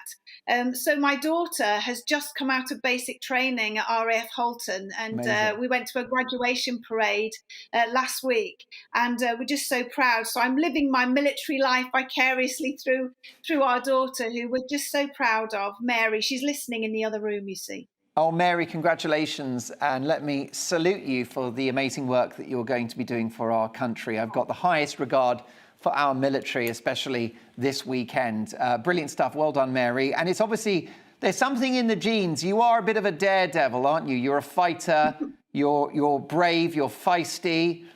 You don't really play by the rules by the looks of it. Well, I've just sort of always gone out there and just grab life by the testicles, really. You've just got to, haven't you? We're only here for a short amount of time, and I just wake up every day and I think, oh, what am I going to do today, and what challenges are ahead of me? And my brain's always going at 100 miles an hour, so I'm always thinking of new projects or something new to do, and I just couldn't be one of those people that sort of just sit back and sort of not do very much. I always got to be doing something. I think I would go absolutely insane if I didn't do something, Yeah, you grab life by the testicles. Thank God this is a Zoom interview. Oh, and by the way, Mark, if you hear any strange noises, it's not paranormal. I have a bulldog that's prone to farting and burping. It's not me. That's your story and you're sticking to it. We'll get to the supernatural shortly. How did you get the Blue Peter gig? You were the youngest presenter of Blue Peter. Did you audition? What happened? I auditioned twice. The first time I failed it, and the beautiful Karen Keating got the job. And the second time I thought, I was very well prepared because I knew what I had to do, and I got the job the second time. But when I got the job, I was only 17. And we were due to fly out to Russia. I'd never, ever been abroad before. And the next thing I knew, I was on a plane to the USSR, absolutely terrified, really homesick. Came back in September where I was 18 and then started the live studios. And back in the day, there was only, I think there were 4 channels then. And we were on live twice a week, and we were getting millions and millions of viewers then, completely different to how it is now. But I was so homesick when I went to Russia. I didn't know anybody. I thought, what have I done? And it was obviously before the days of mobile phones, so I couldn't just FaceTime my mum. I was in a hotel in Chiswick, and I remember there was a payphone in the hallway, and ringing up my mum and hearing my mum's voice, I would just burst into tears. And I just said, please, please, I just want to come home. And my mum would say, no, you can do this. Come on, stick it out. You'll be all right. You'll be all right. And I'm glad I did. Glad you did. So your time on that show, I mean, it was obviously a high wire act, but you were brilliant at it. How did it change your life? It changed my life dramatically. I mean, it was unbelievable. I had to find strength because as I say, the first year was really, really hard, and I actually wanted to leave. I found it very tough. Biddy Baxter, the editor at the time, she was a real tough boss. And of course, those were in the days before you had earpieces, before you had autocue. And with Blue Peter, you used to have to learn the script. And some of the scripts, for instance, you'd have huge history pieces and you had to get it word for word right. And you'd have like a dress run beforehand. And then Biddy Baxter, you'd hear the clatter of her heels coming down from the studio gallery into the studio. And then in the makeup room, she'd put a red line through your script and say, darling, I've changed the whole thing and I've rewritten it. And it's like 2 minutes to on air. And you'd be like, oh, I lost weight. I was a mess. I was so terrified and absolutely nervous. And I used to run out of the studio at the end of the show and sit in my car and just be in absolute shreds of tears because I didn't have any confidence, and because I just felt I was letting myself down, letting the show down, because I kept messing up because I was so nervous all the time. And it was my gorgeous friend Mark Curry, who I presented with, and who actually said to Biddy, look, how about we get some autocue in, because that will really help Yvette. And so autocue was brought in to Blue Peter for little old me. But I think secretly it helped all the other presenters as well. And that was it. My confidence then soared, and I began to get better and better, and the tears stopped then. But the first year was awful. But then my confidence grew, and I got better and better. And then all of a sudden I just thought, this is really what I want to do for the rest of my career. I really love being in television, but I also love writing. And I went on to do another show where I was allowed to write some of the scripts, which was What's Up Doc for ITV. And we had a huge input with the production team, and that was just fantastic for me. That was, TV for an older audience. I mean, I think you were brilliant on Blue Peter. I watched you from day one. I didn't see the nerves, but obviously you were going through turmoil. But isn't that the wonderful thing about children's TV presenters, especially in live TV, is that we get to watch them evolve and gain experience and confidence on live telly. We watch it play out before our eyes. And it's nice, actually, given that TV is so airbrushed, to actually see a bit of reality like that. Yeah, do you think you see that nowadays? I mean, I actually don't watch television, Mark. I only watch. I watch stuff online, and I watch like Amazon and Netflix, but I don't watch the BBC, ITV. I don't watch any of it, so I don't know if you see any of that anymore. And I know like Blue Peter's gone on to it's on a children's channel, which is a real shame, because I think that show, it wasn't just for children. It shouldn't be on a children's channel. It should be on BBC or BBC Two, but it should be on sort of 4 o'clock, because it was for grandparents, it was for parents, it was a time when families could get together. I interviewed Princess Diana once, and she actually said, we absolutely love it, myself and William and Harry. She said, we cuddle up on the sofa and we love watching Blue Peter. And it was a time for families to get together, and probably still does, but I think we've taken that away from the mass audience, and I think it's a real shame. When I got my first gig in telly 20 years ago, Peter Dale was the boss of a new TV network at that time. And he just said, look, you're the new kid on the block, you're wet behind the ears. Don't hide the fact that you're learning. Let the audience see it and just develop in front of them. And I think that was great advice. And I definitely think That's what your career has been like. That's how it's played out. And my God, you've got range. I mean, you were in the jungle, and of course, this amazing phenomenon of Most Haunted, which you've of course done with your other half. Did you have any idea that that would become so successful?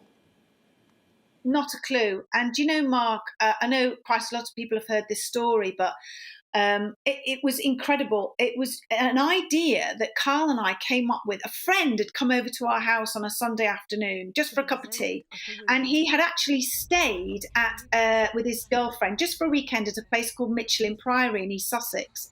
And we were chatting away, and he just said to me and Carl, you know, oh my God, and by the way, it's got like 13 ghosts. And the friend went away, and Carl and I sort of sat chatting, and he said to me, he said, would you, he said, spend the night in a haunted house with a camera crew? And I'd watched the Blair Witch Project, you know, a couple of months beforehand, and I said, oh, what if we got those night vision cameras as well so we could see in the dark? And we sat up all night, and we came up with the idea of Most Haunted. And I don't know what it was, Mark, but I honestly felt like we were sort of pushed from, I don't know, a higher being or whatever it was to really pursue this. And it nothing like this had ever happened to me before. I sort of felt really so passionate about it, as did Carl. We then went and put all our savings into making a pilot program, and we wanted it to be edited professionally. We wanted it to be made professionally. We brought professionals on board, and it cost us thousands of pounds. We used all our savings. I, at the time, was you know, looking after our little baby daughter, Mary. At the time, she was only a baby. Carl was a jobbing cameraman. So, you know, we had a mortgage to pay and all the rest of it. And we had no money left. We put it all into this pilot program. Well, Mark, we could not sell this idea for love nor money. For 6 months, we went round to every single station, knocking on the door. Please, please, please, what do you think of this show? No, not interested. I think even Channel 5 said that we were unprofessional for even broaching this subject. And that was interesting. But it was purely a friend of a friend called Arch Dyson, who was working at the time at Living Television, and he worked for Flextech, which was the main company, and Living TV was under their umbrella. And Carl went to him and said, look, you know, as a favour, will you just look at this programme and tell us what's wrong with it? What have we done wrong? Why does nobody want it? And Arch watched the whole half-an-hour pilot, and then very carefully and quietly sort of pushed the VHS back over the table towards Carl, and Carl thought, oh, not again. And Arch just went, I'll have a whole series, please. I'd like 16 programmes. And I remember the moment, because I was at home clearing up Lego bricks, and Carl phoned me. And I fell to the floor, dropped to my knees, and the Lego went in my bloody knees. And I remember bursting into tears. And Carl was going, he was at an airport going off to do a camera shoot. And he was going, we've sold it, we've bloody sold it. And I was going, yes, we've sold it. And it was the most amazing feeling. But we did one series, and we thought, well, what a ride, what an absolute blast. Just been fantastic, absolutely wonderful. Oh, and look, it's been incredible. You know, you've done acting, you've presented everything on the box, you were brilliant in The Jungle, you've done reality TV, and of course, you know, the story continues. You know about live telly. We've only got a minute left. Let's get through a few questions, because we'll never get through them all, but thank you so much to my brilliant viewers for their questions. Michael on Twitter asks, when is Most Haunted back on TV? Oh, well, that's a great question. Well, it's very exciting because we just sold 60 episodes to the United States. And then I think they're coming over here to the UK, which is really exciting. So, yeah, fingers crossed it will be coming over to the UK again. Do you know which channel, or is that being negotiated as we speak? It's being negotiated as we speak by a distribution company. There you go. Let's see if GBNews can nick a couple of episodes. By God, we'd love to watch that. That's really exciting. Which is the most haunted location you've ever investigated? Asks Vivian. There's so many. Very quickly, I would say the very first location, as I mentioned, Michelin Priory in East Sussex. If you haven't been, you can actually go on a Most Haunted experience with myself and the Most Haunted team. Go on the website, mosthauntedexperience.com, choose a location where the team, myself and Carl are, and come and join us and see what we do is real. mosthauntedexperience.com.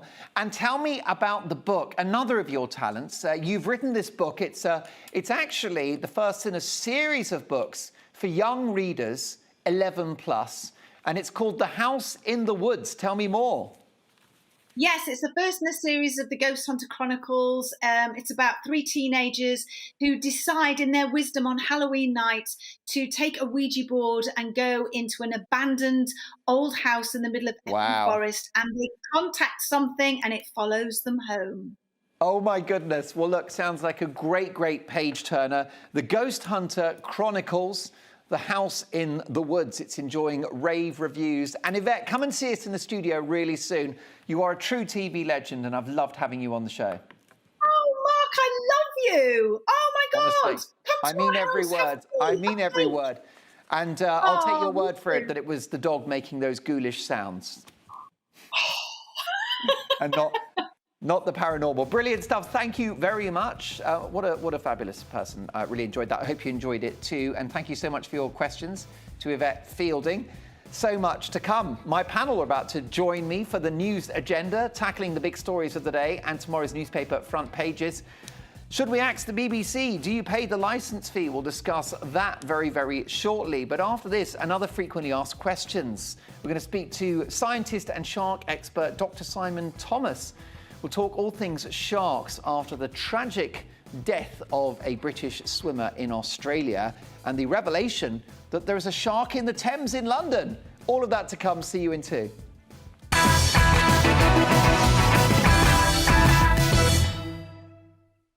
You're watching GB News live across the UK and the world on our digital stream. GB News is Britain's news channel. We are the UK's home of discussion and debate from all perspectives. We are here for you. Don't forget to join our YouTube community by clicking on that subscribe button. And if you want the GB News app, you can click and catch up on programmes anytime. We love to hear from you, so email us. gbviews@gbnews.uk. Thanks for being part of the GB News family. My name is Andrew Doyle. Join me every Sunday evening at 7 p.m. for Free Speech Nation. This is a show where we address current affairs and news stories of the week with the help of 2 wonderful comedian panellists. I brought in comics because I want to give it a lighter edge, and also they work for less. See you there.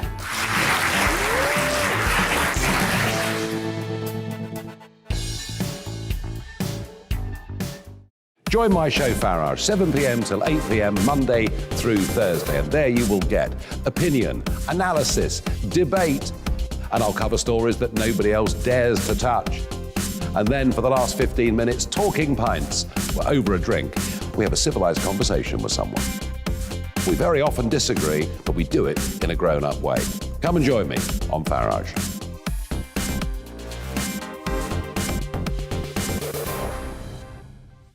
I'm Colin Brazier. I've reported from more than 70 countries around the world, covered wars from Afghanistan to Iraq, from Lebanon to the Balkans. I'm trying to bring that experience, that feel for events, to the studio. And something else, I'm ready to give an opinion. Today's stories with a spark. Brazier from 8 p.m. weekdays on GB News.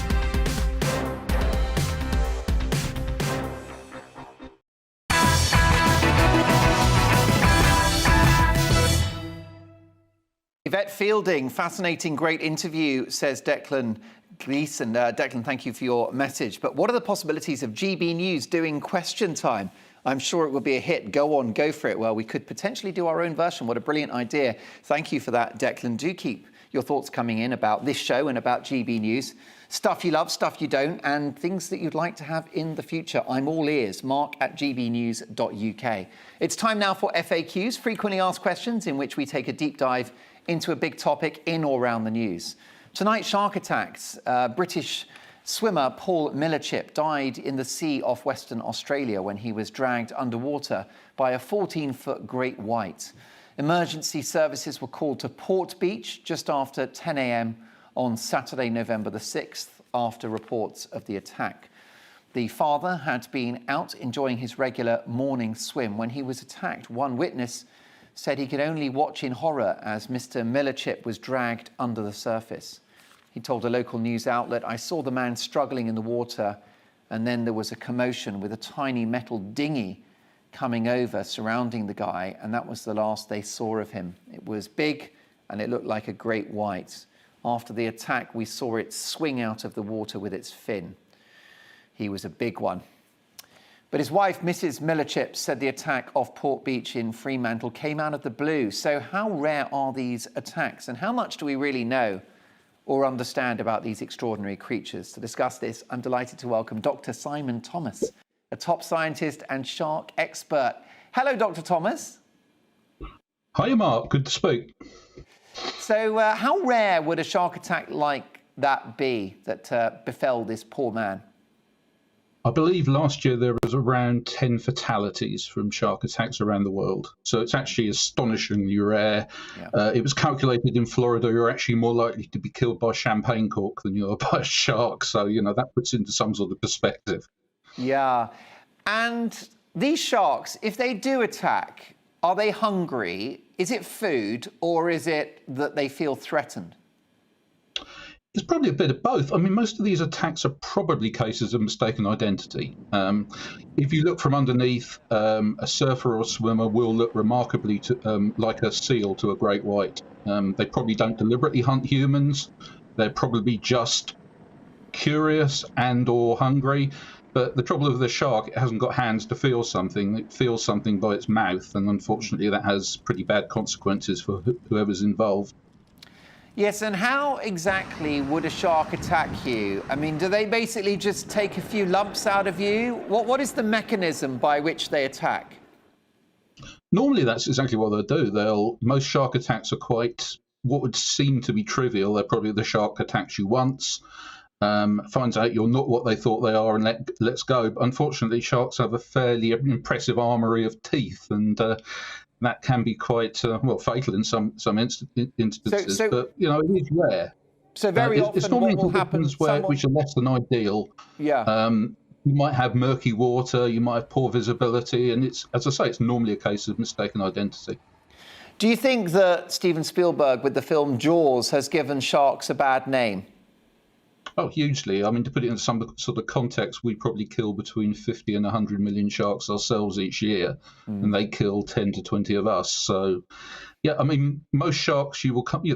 There's enormous numbers of sharks in the UK, as you intimated earlier. Most of them very small, and virtually all of them harmless. I mean, they range from things like the lesser-spotted dogfish, which is a foot or so long, to things like the basking shark, which can be 30 foot. I mean, you have a lovely picture there of a smoothhand or a taupe. I can't make out which one it was, but unless you self-identify as a crab, you're pretty unlikely to be eaten by one, to be fair.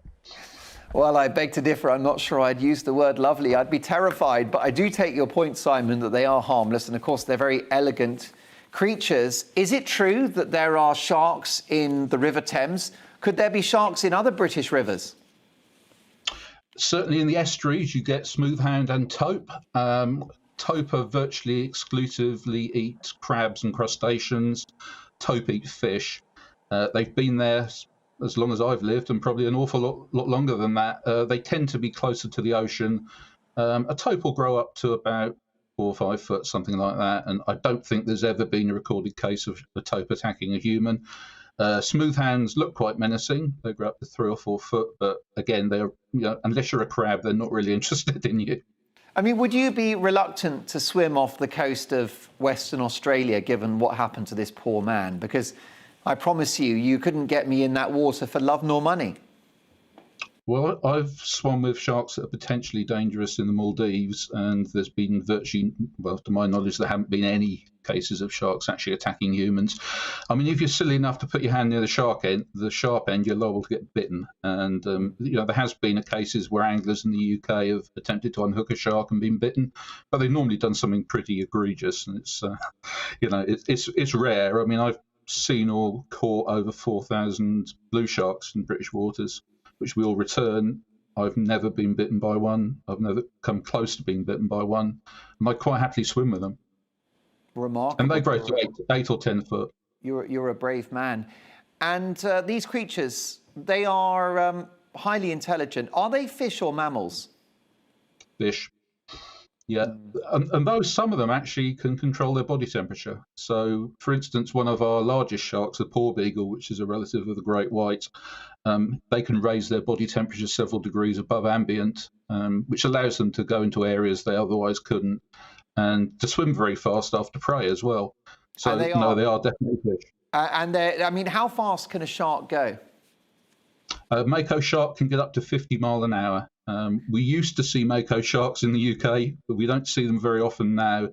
But one of our common pelagic sharks, the blue shark, which we get large numbers of in the summer, can do 25 miles an hour. They're remarkably fast. I mean, the mako shark, 50 miles an hour, that's quicker than my Prius. Yes, that's much quicker than my last car, I can tell you.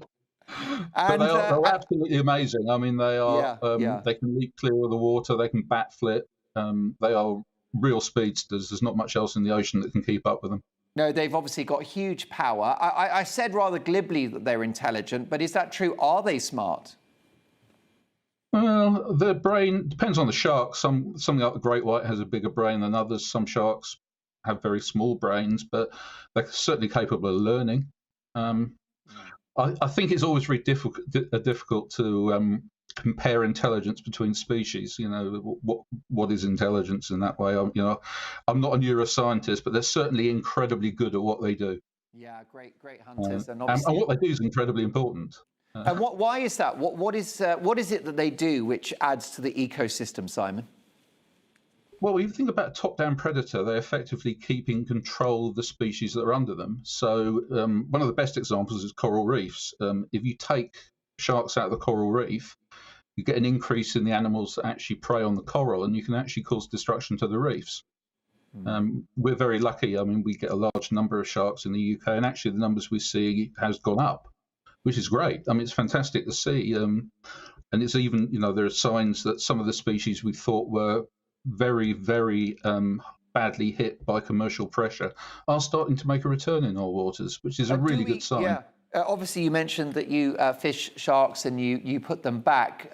Do others overfish sharks? Globally, do we overfish them? Hugely, yeah. And most of that is for the finning trade. The commercial fleets catch them in long lines. Even people who fish for swordfish on long lines, they rely on their captures of blue sharks to actually make the whole operation viable. And species like the mako shark, the fastest creature on the planet I talked about before, is actually in severe problems. Even if we stop now, they think because of the small number of pups they have and how infrequently they breed, it would probably take 50 to 80 years for them to recover. And that's a tragedy.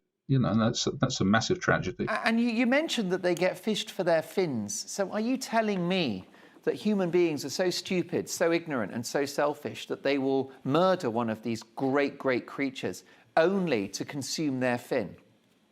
Oh, yeah. Shocking as it may seem. I mean, fortunately, the British government has put a restriction on the import of fins recently. There are some restrictions on landing fish.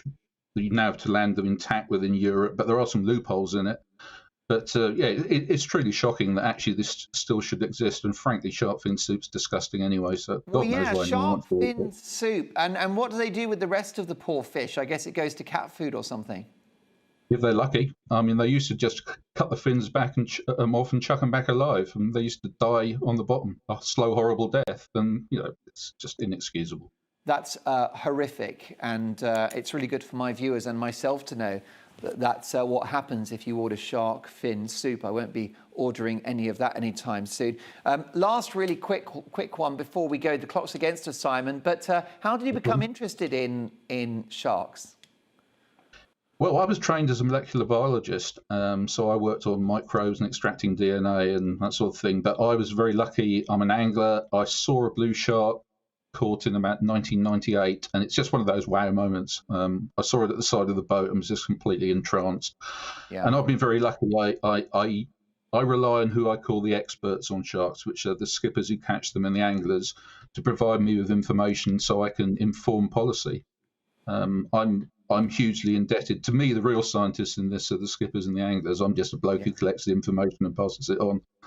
Well, and you do that brilliantly. It's been a privilege to have you on the show, Simon. I was going to ask you to give us... It's been a pleasure. Well, no, we loved having you. It's a fascinating topic. I was going to ask you to give us a wave, but I was worried you might have lost an arm or two. But no, you appear to be... No, I'm still there. There it is. Honestly, I'm still all my fingers. You are intact, and the Sharks are lucky to have you propounding their cause, Simon. Privileged to have you on the show. Angler, shark expert, marine ecologist and scientist, Dr. Simon Thomas. Do come and see us again soon, Simon. Fascinating stuff. Well, coming up in Uncensored USA at 11, we're going to speak to the Queen of US showbiz and royal reporting, Kinsey Schofield. We're going to talk Harry and Meghan. Reaction to my colleague Dan Wootton's bombshell extraordinary interview with Thomas Markle. And we'll be reacting to news that Britney Spears is finally free. But coming up in the news agenda with my panel, never a dull moment with my panel, I think you'll agree. Well, as Richard Radcliffe ends his hunger strike, is it time that we paid our debt to Iran to free his wife Nazanin? Looking forward to that one. Don't go anywhere. See you in 2.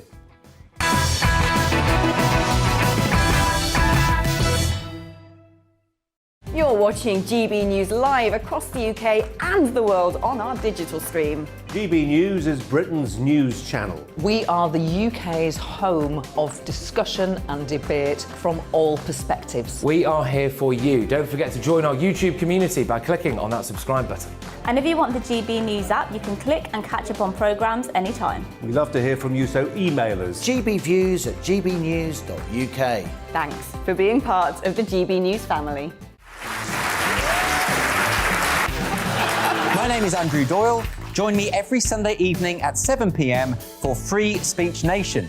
This is a show where we address current affairs and news stories of the week with the help of 2 wonderful comedian panellists. I brought in comics because I want to give it a lighter edge, and also they work for less.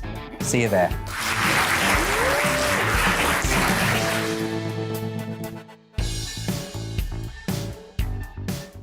Join my show Farage, 7 p.m. till 8 p.m. Monday through Thursday. And there you will get opinion, analysis, debate, and I'll cover stories that nobody else dares to touch. And then for the last 15 minutes, talking pints. We're over a drink. We have a civilized conversation with someone. We very often disagree, but we do it in a grown-up way. Come and join me on Farage.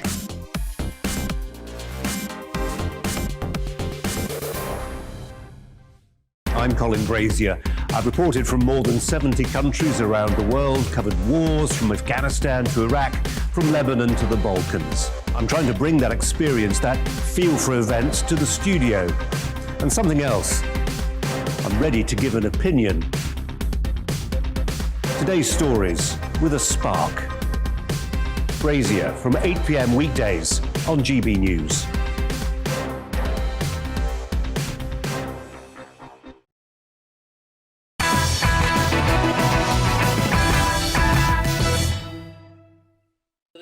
So lots to come, and I'm delighted to say my panel are here, and we're together in the studio so we can make physical eye contact, Mike Batt. So we'll get to my panel very, very shortly. But first, let's have a look at a couple of tomorrow's newspaper front pages, and we'll start with, well, where should we go first, Ross? Let's go to the Mirror, and here's what they are splashing with. Tory MP's 300k link to China spy firm. A Tory MP was paid £300,000 by a firm linked to spy technology in China. Richard Fuller is a director for Investcorp and has 3 other posts. He is the latest Conservative to be caught in a second jobs sleaze scandal which Labour says gets worse by the day. That was the topic of one of my monologues tonight. Boris Johnson has got to get a grip on sleaze, in my opinion. How about the Telegraph? Truss tells Putin to end shameful migrant row. The Foreign Secretary, Liz Truss, has told Vladimir Putin he must end the shameful manufactured migrant crisis being stoked at Europe's eastern borders. In her first public intervention since tensions erupted this week, the Foreign Secretary said the Kremlin had a clear responsibility to end Belarus's attempt to use desperate migrants as pawns to destabilise the region. Sharma sorry for COP26 coal climb down. And government to counter Troubles revisionism. An official Troubles history is set to be commissioned by the government amid fears the narrative of the conflict is being distorted by Republicans. Brandon Lewis, the Northern Ireland Secretary, has drawn up proposals that would establish a record from the 1960s to the Good Friday Agreement. Brilliant stuff. Now, the BBC is approaching its 100th birthday, but its existence for some appears to be contentious. Are we really getting our money's worth with the licence fee, or is it time we axed it? Well, whether or not you agree, the corporation is under increasing pressure, and some reportedly are actually alluding to comments made by Rupert Murdoch. Boris Johnson's sister, Rachel, claimed that the media mogul, Rupert Murdoch, dangled Mr. Johnson's son, Wilfred, on his knee at Chequers as he made the case for scrapping the licence fee-funded broadcaster. She told an industry event that while she believes the BBC will exist in 10 years' time, its existence is going to be an increasing struggle. She added, especially when you have got people like Rupert Murdoch going to Chequers and saying to my brother as he dangles Wilf on his knee, Boris, you've got to get rid of the BBC. It's eating my lunch. They've got a website. They're a publisher. It's not competitive. You can see there are pressures from all sides. She has since backtracked and claimed it was a joke. But even so, this is not a serious conversation which we should be having, or is it? Well, look, let's put that to my panel. Peter, what do you think about this? Do you think, I mean, Rupert Murdoch's never been a fan of the BBC, has he? No.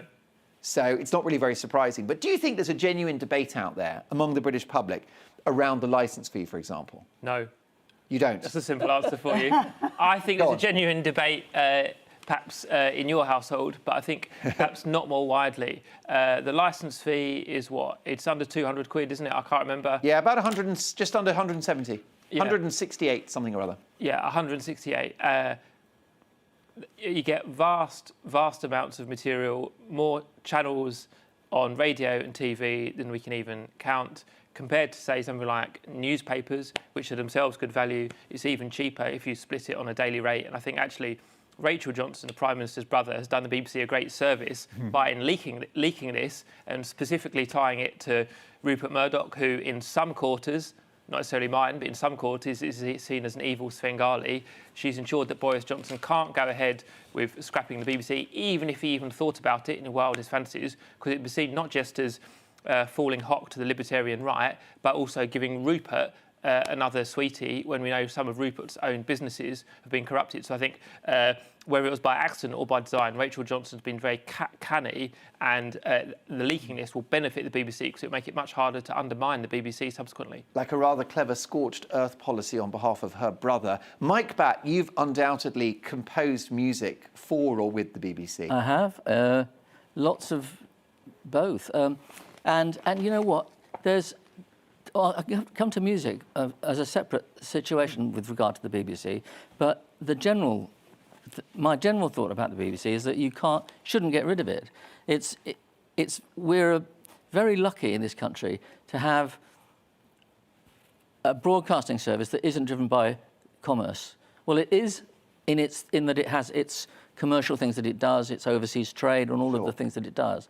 But it's valuable to have what is supposed to be, some would argue that it isn't, but it's supposed to be even-handed. And you might say there are individuals within the BBC who might be, left-wingers, right-wingers, somewhere in the middle. They might be tyrants in their departments. They might not be. They might be wonderful, generous, open-minded people. That's what it's an organism. It's not just an organisation which has to make a profit. It's much more. It's supposed to be. It may not always be, but it's supposed to be even-handed and public-spirited. And if I may just go to your music point, when I was deputy chairman of the BPI, which is the British Phonographic Industry, it sounds very grand, and it is very grand because I'm quite an important bloke. And just kidding. I was doing. You most certainly are. You're a music legend. doing it for about 7 years, and it was that we were talking on behalf of the record labels. I've often been on committees talking on behalf of writers and various other things. So I see it from. I'm the worst person to be a politician because I can see it from everyone's point of view. Yes, you're far too balanced. I would never be able to argue a point as to be a politician. But because it's just too difficult, because you see everyone's side of it. But we had a dinner, the BPI, the labels, in other words, with the Radio Academy. Now, the Radio Academy are the heads of all of the radio stations which are not the BBC. So all of the independent ones, the ones usually the gold stations, they don't play much new music. And we were saying, guys, can you just play some new music? Can you play what BBC 6, Radio 6 play? Can you play what, Radio 2 will even play, well, not even, they play a lot of new music. Yeah. So can you do that? And they said no, literally over a lovely dinner. They were paying for it. They said no, our job is to make money for our shareholders, and we will do that. And that means that we're going to wait for Radio 2 and wait for Radio 6 and Radio 1 to break the records, and then we'll play them. No, I take your point about not scrapping the Beeb, because I think the Beeb is a great institution and it enjoys global esteem. But it's a question of how it's funded. The licence fee, I think, is the rub. I wonder whether it's sustainable in the long term, given the fact that people pay a tenner a month for other streaming services. Well, maybe that should be looked at, but the value you get is a quantifiable, measurable thing. It doesn't mean to say that you shouldn't have the organisation just because you don't think it's charging the right price or giving the right value. I think it's absolutely essential. Look at people around the world who have listened to the BBC World Service, for example. It doesn't make that much money, if it makes any. I don't know anything about the economics of it. But what about the people that don't listen to BBC radio or don't watch BBC TV? What about the people that feel that the Beeb was very anti-Brexit for years on end? I'm so unpolitical, I don't know whether that's true. That's certainly feedback I've had from a lot of viewers, is that they feel that the BBC, Ingrid, is left-leaning, quite unpatriotic. We've seen breakfast TV presenters laughing about the flag. What's your view about this? I do think there is a bias. I do think it's a bit Labour, a bit Liberal, and that was definitely, as far as I'm concerned, so obvious during the Brexit campaign. Now, Boris was dying to get rid of the Beeb at that point. That's it, they're going, because he didn't feel that they were being balanced. And he was right in that respect, but that was kind of like little boys sort of like chucking his toys out the pram. I think it would be dreadful if Auntie went. It is the most fantastic institution. You're quite right. It is absolute value for money. It's right across the board. The dramas that they do are brilliant. The costume dramas, particularly as well, are amazing. And it sustained society. I mean, there'll be an awful lot of older people that will remember how they relied on the BBC News for kind of getting them through World War II and various things like that. So I think, they've got to sort themselves out. If people are unhappy about the sort of their bias, let them sort that out, and perhaps they should address it a little bit better. I thought you said the BBC Nudes. Oh, I thought we were back on pornography. No, that would get ratings. Well, listen, lots more from my panel. It's been a really busy hour and a half. We've been covering the COP26, the final conclusion of that conference in the course of tonight's show. So thank you to my panel for your amazing patience and forbearance as we navigate a very busy live show. But you'll be hearing lots from my panel in the final hour of the programme. We'll be having a look at whether we should pay back a long-standing debt to Iran in order to get Nazanin Zaghari Ratcliffe back at home. So there we are. So lots and lots of emails to come on that one. And we will, of course, seek your feedback, mark@gbnews.uk. Before we go to the break, I wanted to touch on something we covered last night, a fantastic debate involving COVID data and the Office for National Statistics. A very interesting conversation with James Wells on last night's show. Great viewer feedback as well. Well, they've been in touch. My thanks to them. They would like to dispute a view offered by James Wells, and they are saying the ONS has been clear that this work that they've conducted in relation to vaccines is not a measure of vaccine effectiveness. It's part of an ongoing series of publications which use internationally recognised aged standardised mortality rates to show the risk of dying from COVID-19 for people with different vaccination statuses. The latest estimate uses the full data set available to us for 2021. They go on to say, we will continue to update this as more data becomes available. Well, thank you so much for the ONS to reach out in that way. And I look forward to inviting you on the show in the near future, because we're much more interested in the data and the facts than speculation on this programme. So thanks very much for that. Lots more to come after this. Uncensored USA, all of the big showbiz stories from the United States. But first, the weather.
You're watching GB News live across the UK and the world on our digital stream. GB News is Britain's news channel. We are the UK's home of discussion and debate from all perspectives. We are here for you. Don't forget to join our YouTube community by clicking on that subscribe button. And if you want the GB News app, you can click and catch up on programmes anytime. We love to hear from you, so email us. gbviews@gbnews.uk. Thanks for being part of the GB News family. My name is Andrew Doyle. Join me every Sunday evening at 7 p.m. for Free Speech Nation. This is a show where we address current affairs and news stories of the week with the help of two wonderful comedian panellists. I brought in comics because I want to give it a lighter edge, and also they work for less. See you there.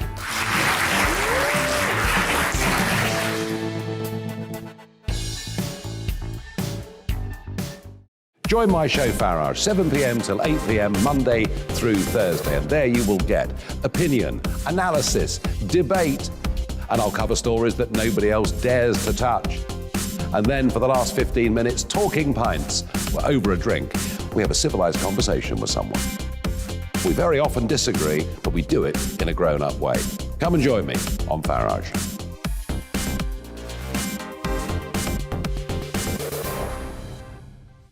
I'm Colin Brazier. I've reported from more than 70 countries around the world, covered wars from Afghanistan to Iraq, from Lebanon to the Balkans. I'm trying to bring that experience, that feel for events, to the studio. And something else, I'm ready to give an opinion. Today's stories with a spark. Brazier from 8 p.m. weekdays on GB News.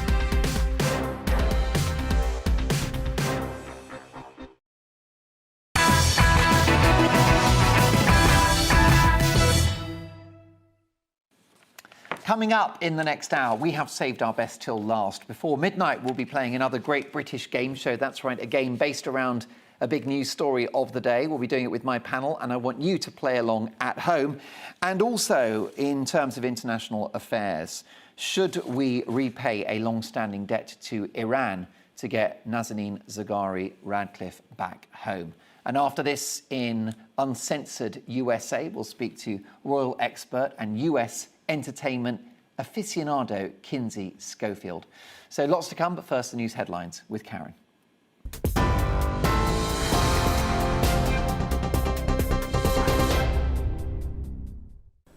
Thank you, Mark. These are your latest headlines. A pact has been agreed at COP26 in Glasgow after 15 days of talks, but Alok Sharma called it a fragile win. The COP president has apologised for the disappointment of many delegates after last-minute changes were made to the climate deal. A representative from India asked for the text to be reworded from phase out coal to phase down coal. But Prime Minister Boris Johnson says the first ever international agreement to phase down coal is a big step forward. Alok Sharma says countries will be judged on whether they meet the commitments. I apologise for the way this process has unfolded, and I'm deeply sorry. I think today we can say with credibility that we have kept 1.5 degrees within reach, but its pulse is weak. And it will only survive if we keep our promises. Because as Prime Minister Mia Mottley told us at the start of this conference, for Barbados and other small island states, she said, 2 degrees is a death sentence. We've kept alive the hope of restricting the growth in temperatures to 1.5 degrees. And we've made huge progress on coal, cars, cash and trees. For the first time ever, we've got over 190 countries all agreeing to sound the death knell for coal power. And tonight, the developed world has finally acknowledged the need to help poor and vulnerable nations to deal with the loss and damage that's already being caused by climate change. Richard Ratcliffe has ended his hunger strike outside the Foreign Office after 21 days. He's been striking to put pressure on the government to help free his wife, Nazanin Zaghari-Ratcliffe, who's been detained in Iran for 5 years. Members of the royal family are attending a ceremony at the Royal Albert Hall to commemorate those who lost their lives in conflict. The Duke and Duchess of Cornwall were joined by the Duke and Duchess of Cambridge in the Royal Box to pay tribute. The Queen isn't there tonight, but she is expected at the ceremony on Remembrance Sunday tomorrow. And Valentino Rossi will retire from MotoGP after the Valencia Grand Prix tomorrow. The Italian, who races with the number 46, is a 9-times world champion. Rossi is the only rider to have started 400 races, and he's stood on the podium 235 times. You're right up to date. Now back to Mark Dolan tonight.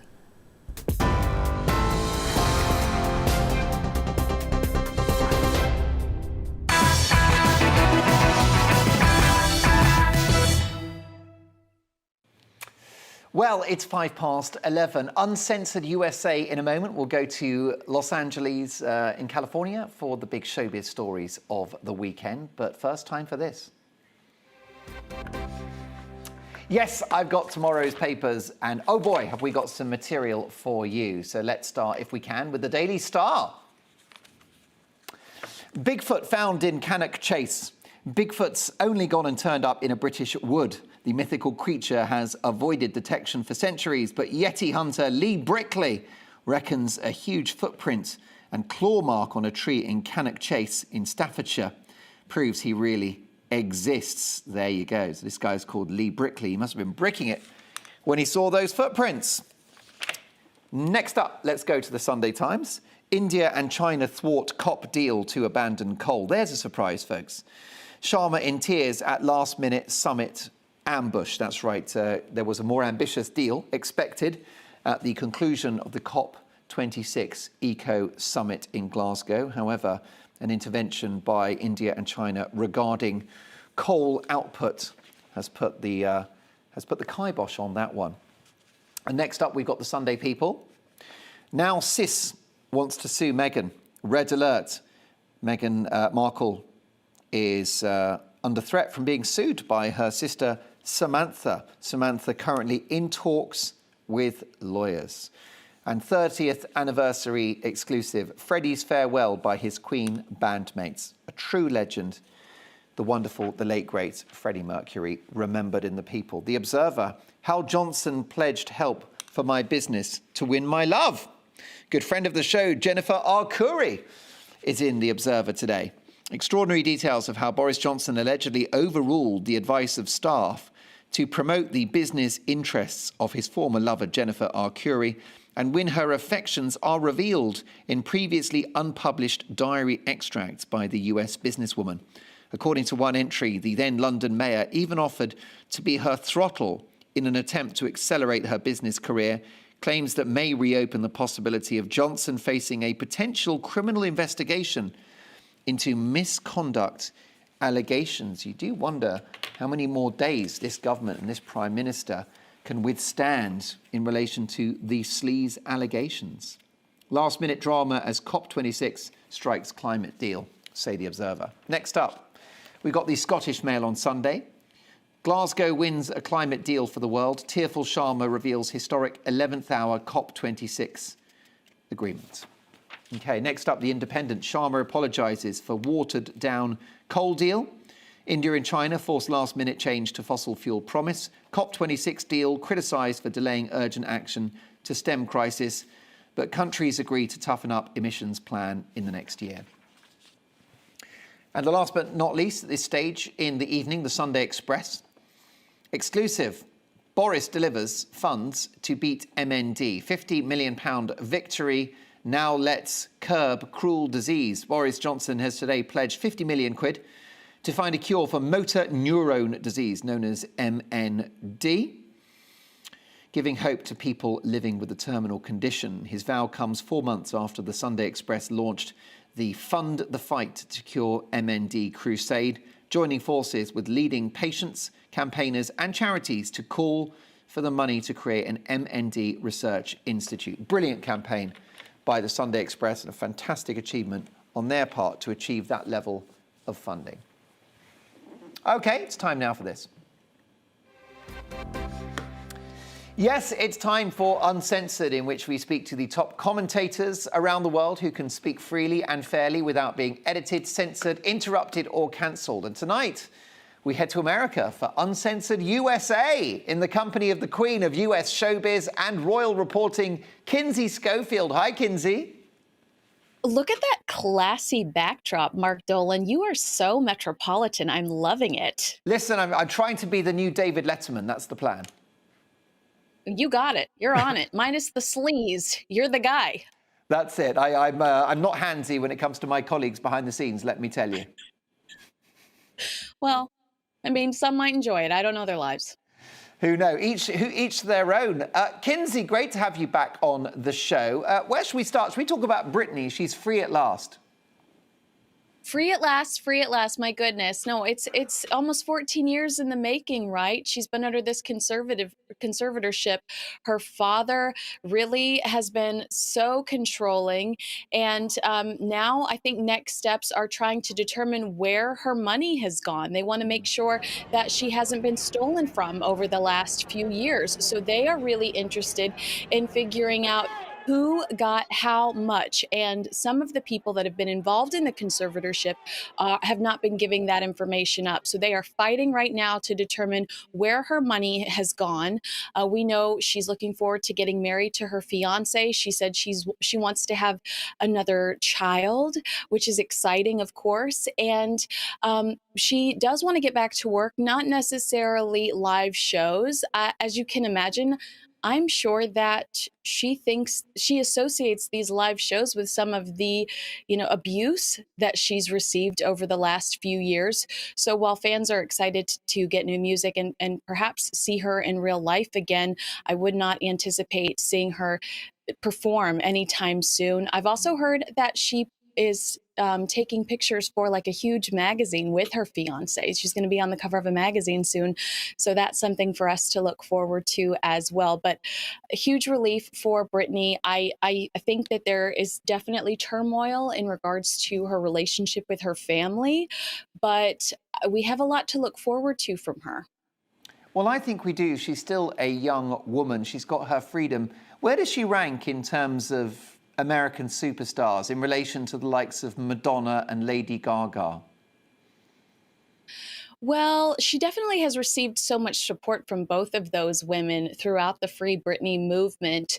When it comes to, we haven't seen new music from her in so long, but on a pop culture level, I'd say she's definitely in the top 5, top 3.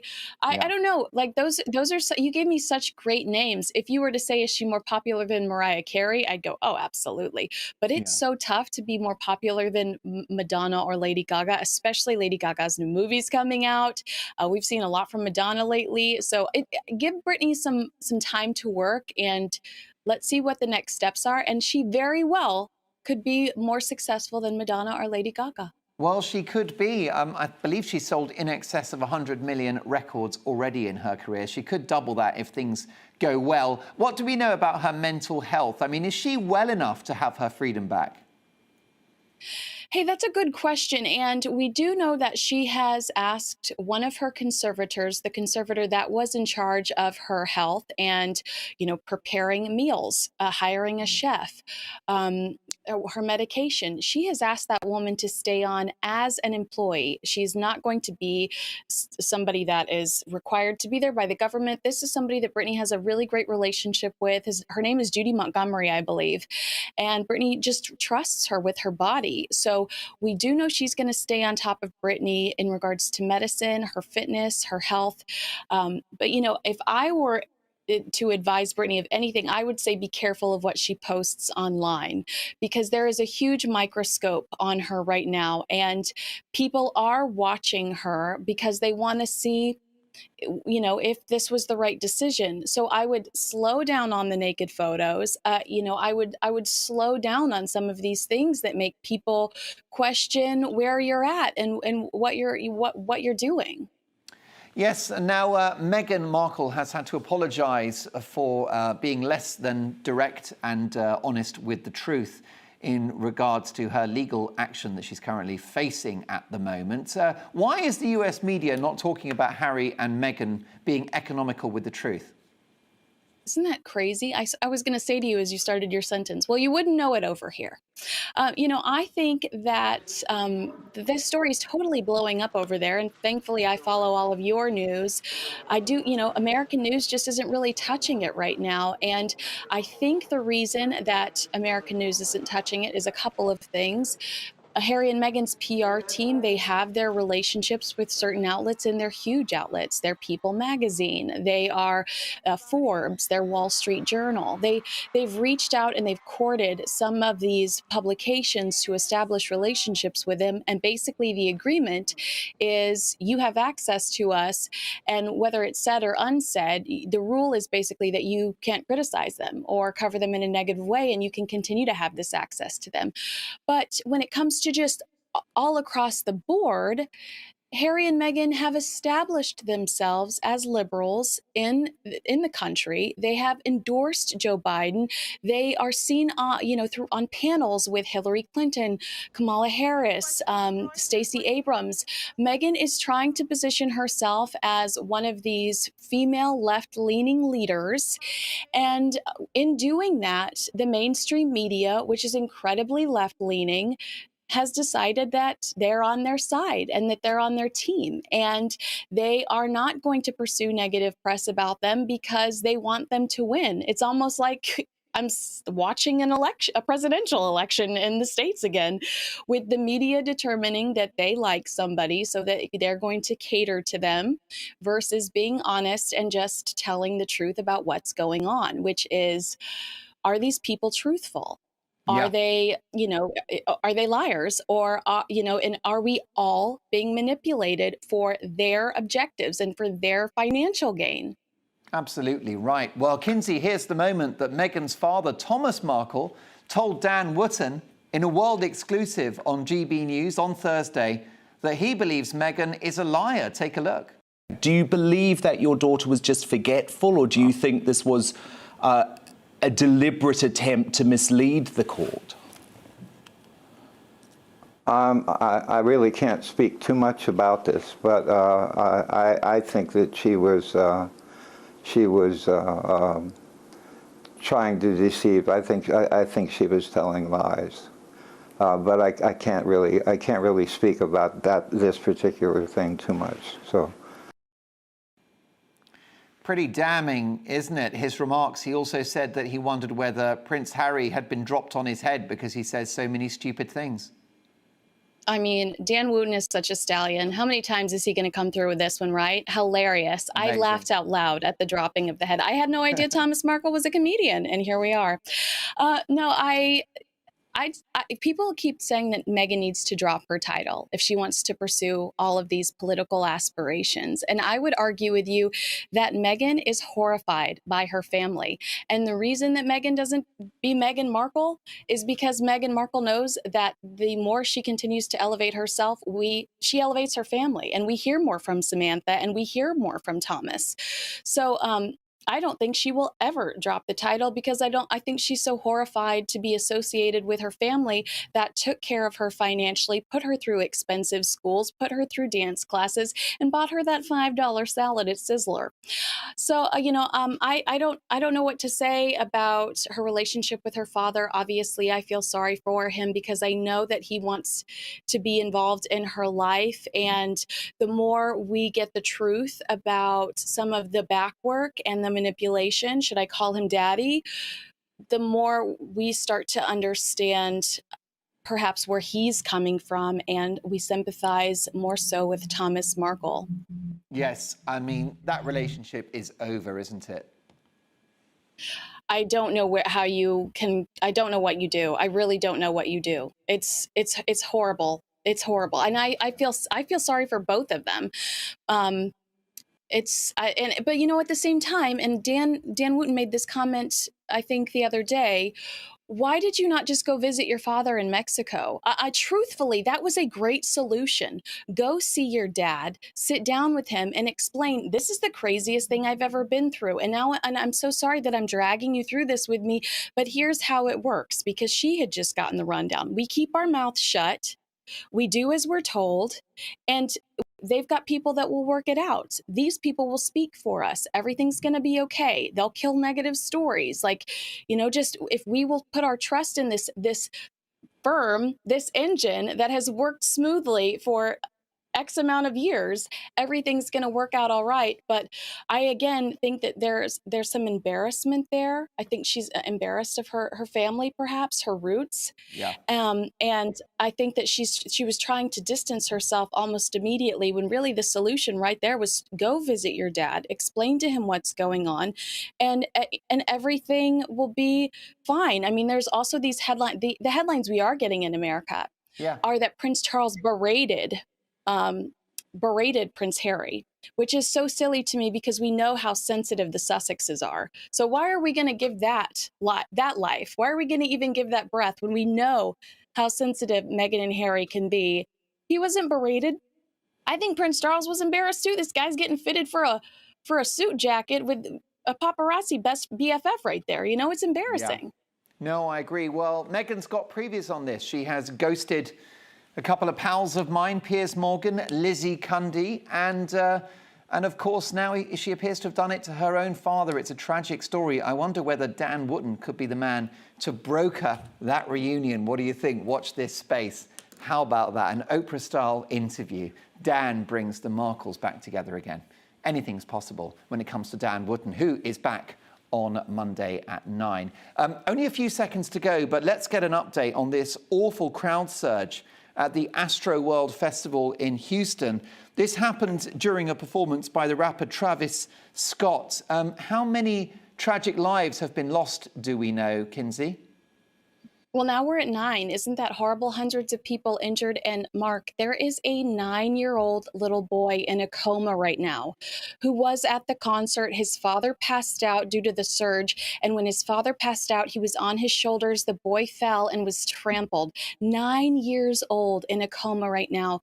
I mean, this is the most horrible story. I have sources in Houston on the ground that say people are protesting outside of Travis Scott's home, saying that he deserves to be bankrupt for what's happened. There's also been new video by TMZ released that show that police, in the midst of the chaos, the security and the police are busy recording Travis Scott instead of helping some of these people get out of this, this surge. So, this is just the worst story in the world. It's only going to get worse. And Travis Scott, his reputation is taking a beating. I truly don't know if he's ever going to recover.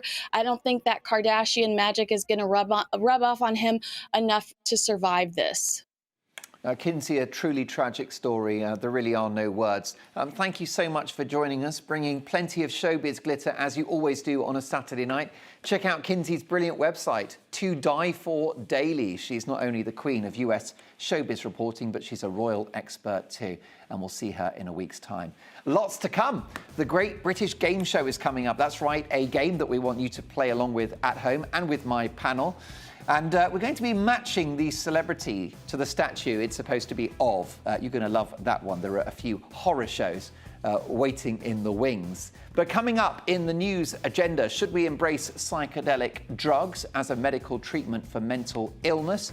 Should we pay back our debts to Iran in order to see the safe return of Nazanin Zaghari-Ratcliffe? And should we toughen up the laws when it comes to people that steal pets? Lots to get through. See you shortly.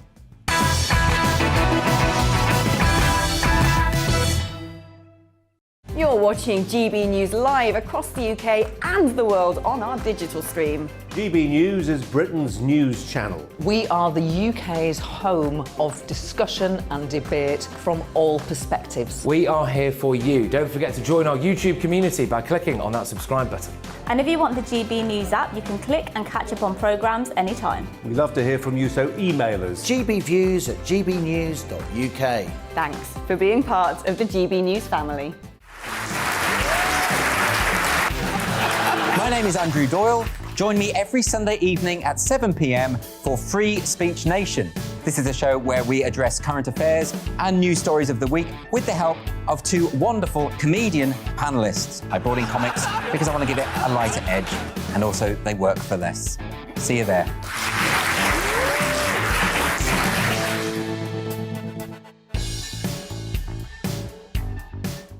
Join my show Farage, 7 p.m. till 8 p.m. Monday through Thursday. And there you will get opinion, analysis, debate, and I'll cover stories that nobody else dares to touch. And then for the last 15 minutes, talking pints. We're over a drink. We have a civilized conversation with someone. We very often disagree, but we do it in a grown-up way. Come and join me on Farage.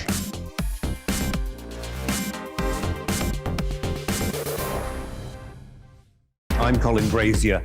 I've reported from more than 70 countries around the world, covered wars from Afghanistan to Iraq, from Lebanon to the Balkans. I'm trying to bring that experience, that feel for events, to the studio. And something else. I'm ready to give an opinion. Today's stories with a spark. Brazier from 8 p.m. weekdays on GB News.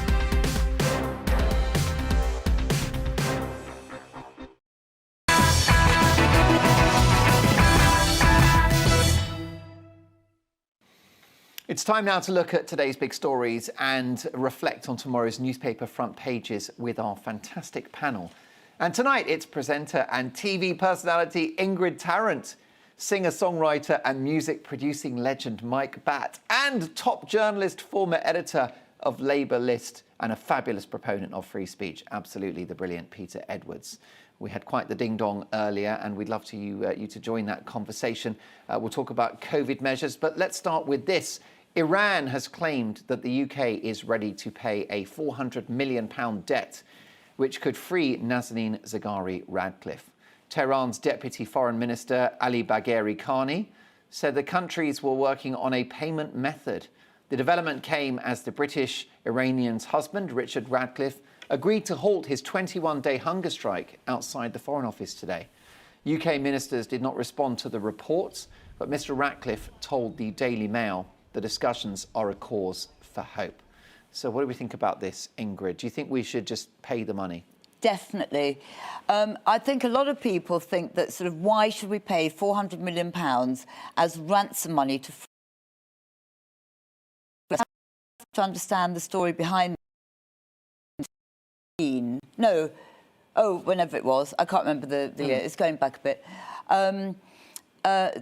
We accepted payment of 400 million in exchange for hundreds of chieftain tanks and other arms. We struck a deal. We struck a deal, and that was also for components for the Air Force and so on and so on.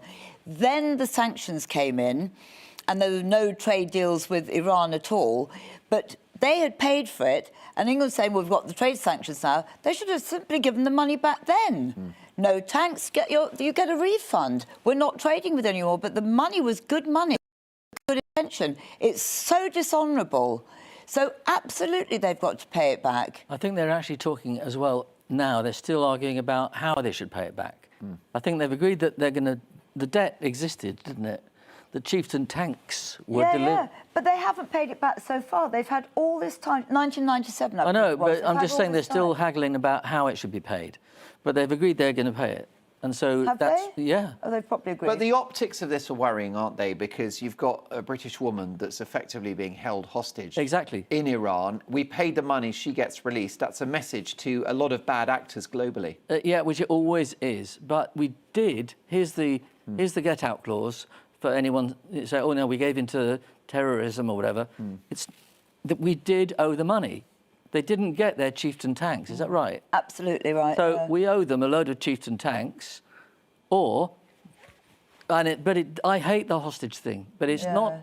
It's leverage, isn't it? So if it's just clean and it's like, OK, fine, you owe us, and now we're just forcing your hand and we will release her, but end of. And that doesn't mean that sort of every time sort of like somebody's taken hostage, they can then hold them to ransom. It was wrong of the other side to link it to the person being held.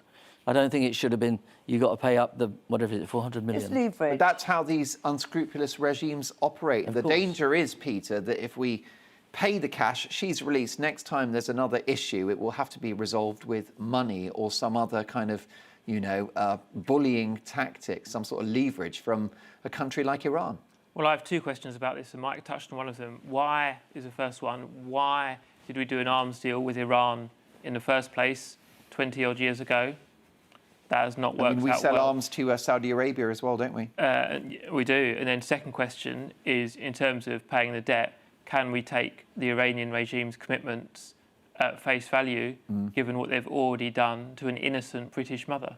Yeah, I think that's a really fair point. How would you negotiate this? If you were in the Foreign Office, would you pay up, or would you would you actually say no, until as a regime you've got your house in order, you're not getting a penny? Well, I think I'm pretty unqualified to negotiate on a topic of such sensitivity, and I think the worry is perhaps Boris Johnson is unqualified as well, given his previously inaccurate comments about Nazanin training journalists in Iran, which she was not doing. So in a sense, if this is being handled perhaps by civil servants under some political guidance, I'd be glad. But I think what it comes back to now, to a certain extent, is my second question is, and this is not a criticism of the Iranian people, it's of the Iranian regime, can you trust their word? I think that's a really fair point. Well, moving on, is it time that we embraced psychedelic drugs as a legitimate treatment for mental illness? I was halfway through that sentence. Ingrid Tarrant got very excited. Yeah, did. She really perked up because she's not even had wine tonight. But the substances... I'm getting a reputation, aren't I? Of course you are, and that's why we love you. The substances like magic mushrooms and MDMA are, of course, illegal. But there are many promising studies and tests showing the benefits of using these psychedelics, usually in low doses, to treat mental illnesses. It was also reported today that the burgeoning market could be worth $2.4 billion by 2026. Last month, Boris Johnson said he would examine the latest advice on the legalization of psilocybin, a psychedelic found in magic mushrooms, following calls from Tory MP Crispin Blunt, who highlighted its exciting potential for the treatment of mental health conditions like depression, trauma and addiction. Mike Batt, I can only imagine what you were on in the 60s. I did. You know what? People say Lewis Carroll was on something like opium, and I'm absolutely sure he wasn't. I know that was nothing to do with me and nothing to do with the question you asked. But I liked it, though. Well, it's connected to Hunting of the Snark, maybe. Well, yeah, I wrote about the hunting of the snark, and it's as nuts as hell. I mean, and yes, there's a portion of my brain which is full of psychedelia, but it's completely natural psychedelia. You know, I've never inhaled. Of course, I have.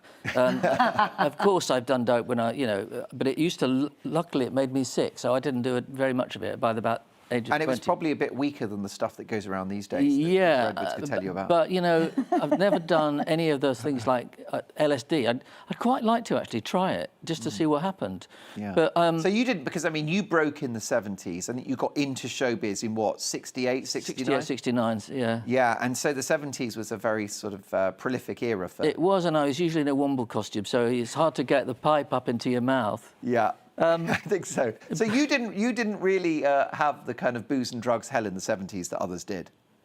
No, I was. It was all around, but it used to make me sick. Dope makes me sick. So in a way, I was kind of lucky or unlucky. It depends how you look at it. Yeah. But well, you remember the 70s, which is a crying shame. I remember.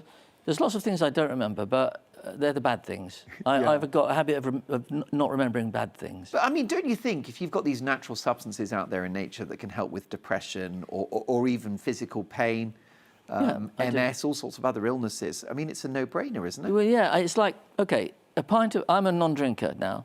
This makes me sound like I'm really being like that, but I just gave up drinking a few years ago. OK. But a pint of Guinness used to be my favourite tipple, or a vodka and tonic. One of them, great. But I used to do like 8 pints of Guinness, you know. Yes. Now, if you have 8 pints of Guinness, it's the equivalent of, let's say, in this argument, or discussion, I should say, having a little slice of a magic mushroom might do the world of good. I don't know. But if you have like a whole barrel full of magic mushrooms, you probably might get killed. So it's what I'm saying is that substances, whether they're illegal at the moment in any regime or any country, have an effect. You know, salt has an effect if you eat it. Yeah. It makes you, makes your arteries harden. Yeah. But everything used in the right way by the right people, if it's, like witch doctors, we don't know everything about what they used to, little pastes they used to make up out of herbs. Yeah. I mean, why not?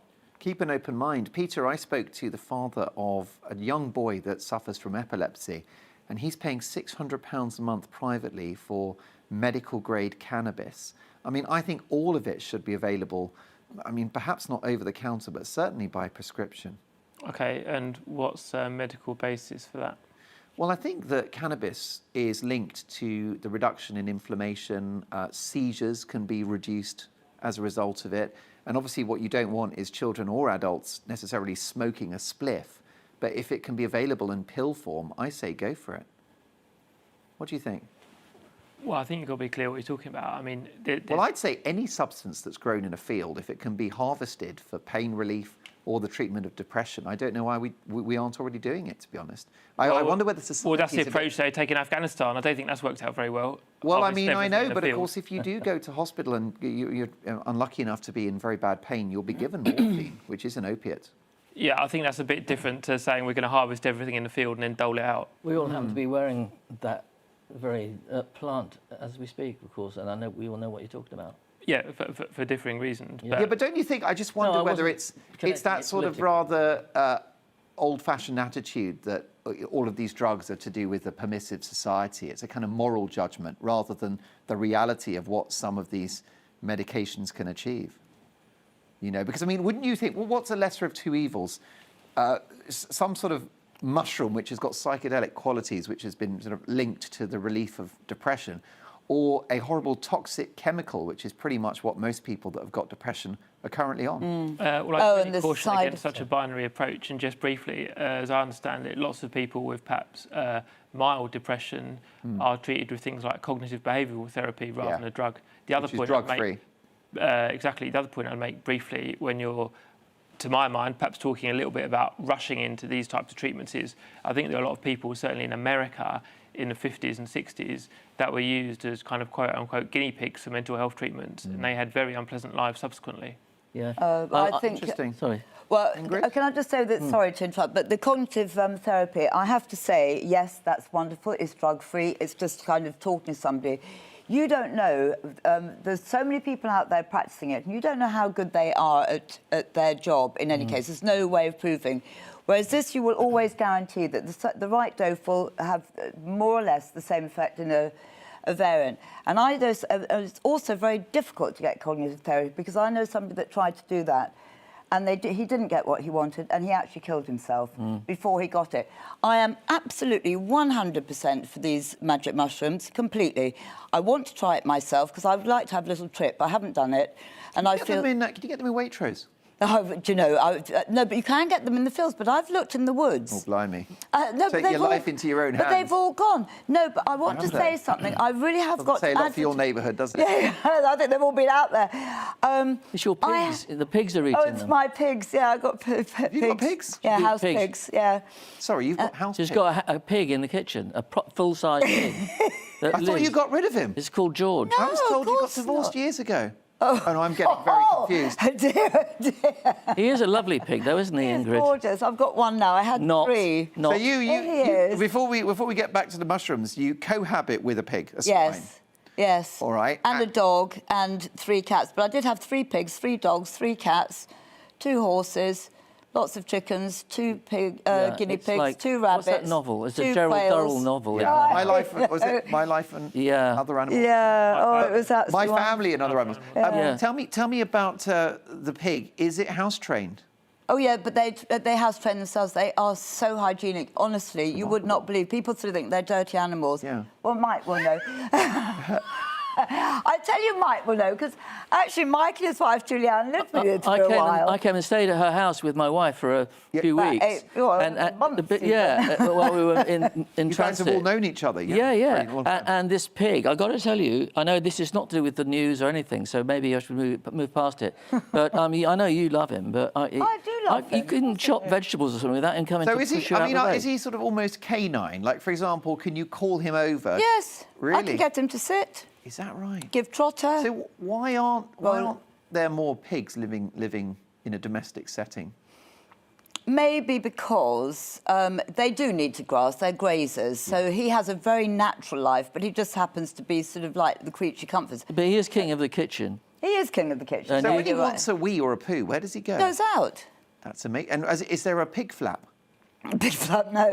But there's a big door and everything. You just open, he makes some noise, you let him out. He's like, I want to get out now. Yeah, absolutely. Do you take him for walks? Yes, every morning and every afternoon with the dog, and the cat. One of the cats follows. And the other one, if it's waits, I know that I have to pick her up and take her around with me. And is he cleverer or less clever than the other creatures in the house? Well, interesting, they say that pigs are very intelligent, and they are. They've got fantastic logic. But I could train my dog to give paw quicker than I could train him to sit and give trotter. I see. All right. And but then I think maybe that's by the way? He's called George. What happens when, in hopefully many years from now, we lose George? What happens? Well, I have lost 2 pigs, so I can tell you exactly what happens. They get taken away, like it would a horse. You know, they come. Right. And you won't be revisiting George on the dinner plate or anything like that? No, but I do eat bacon and I do eat pork chops. But just not ones and I do eat sausages. And actually, in fact, and Mike will you witness this as well. I'm doing some bacon going, oh, George, look, or Peter Paprika at the time. I'm eating your relatives, you know. There's a great delight in that. There's Cousin Bob, yeah. Yeah, Cousin Bob. But, you know, actually, they're cannibals because once I had some builders in and they sat down for lunch with their ham sandwiches and the pigs woofed them up. I suppose they grunted them up, didn't they? Yeah.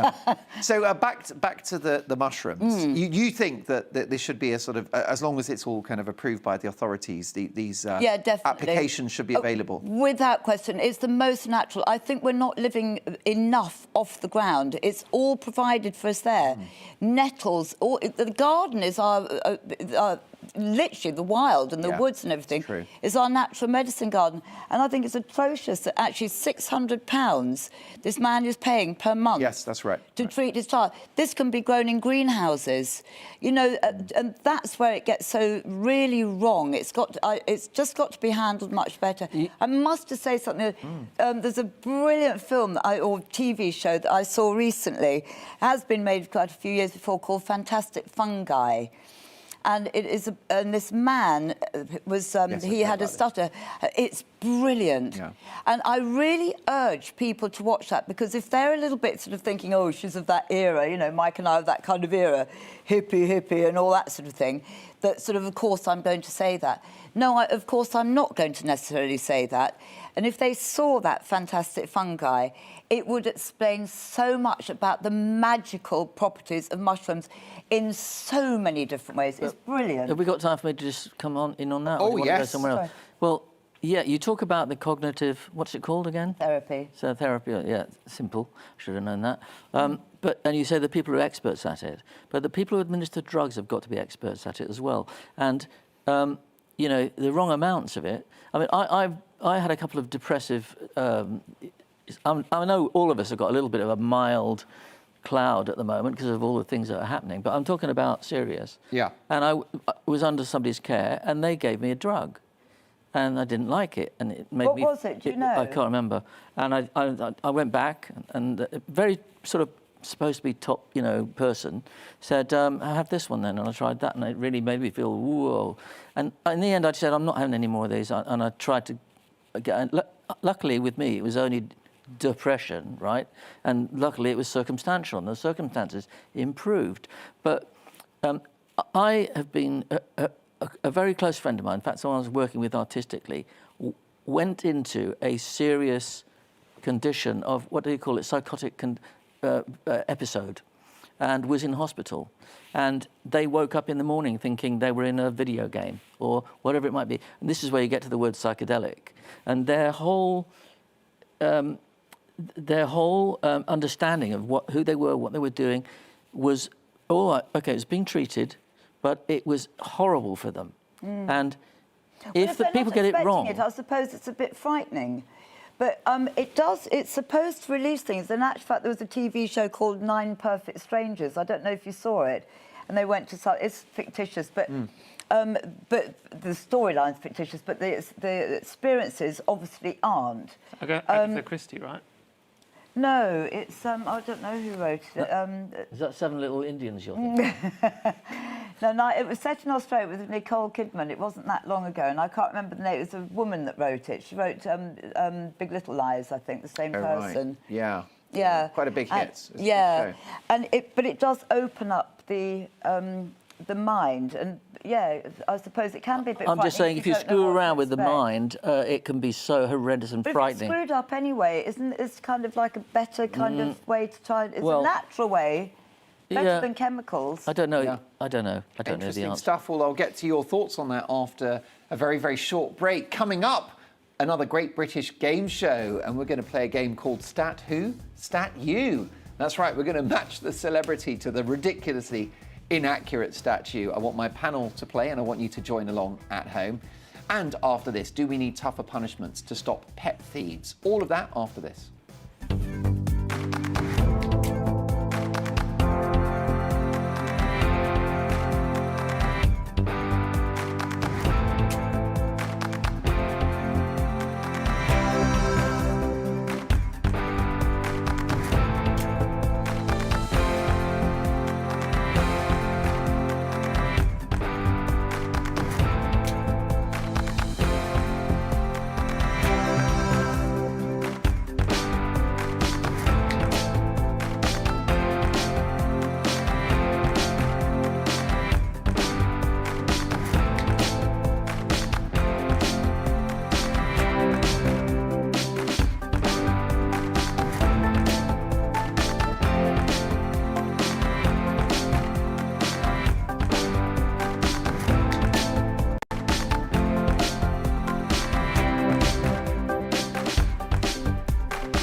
watching GB News live across the UK and the world on our digital stream. GB News is Britain's news channel. We are the UK's home of discussion and debate from all perspectives. We are here for you. Don't forget to join our YouTube community by clicking on that subscribe button. And if you want the GB News app, you can click and catch up on programmes anytime. We love to hear from you, so email us. gbviews@gbnews.uk. Thanks for being part of the GB News family. My name is Andrew Doyle. Join me every Sunday evening at 7 p.m. for Free Speech Nation. This is a show where we address current affairs and news stories of the week with the help of two wonderful comedian panellists. I brought in comics because I want to give it a lighter edge, and also they work for less. See you there.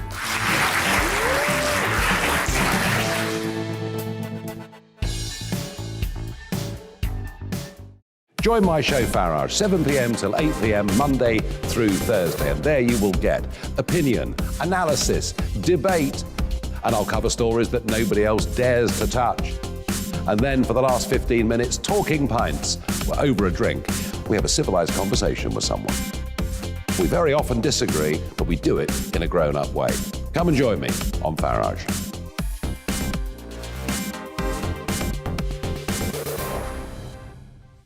I'm Colin Brazier.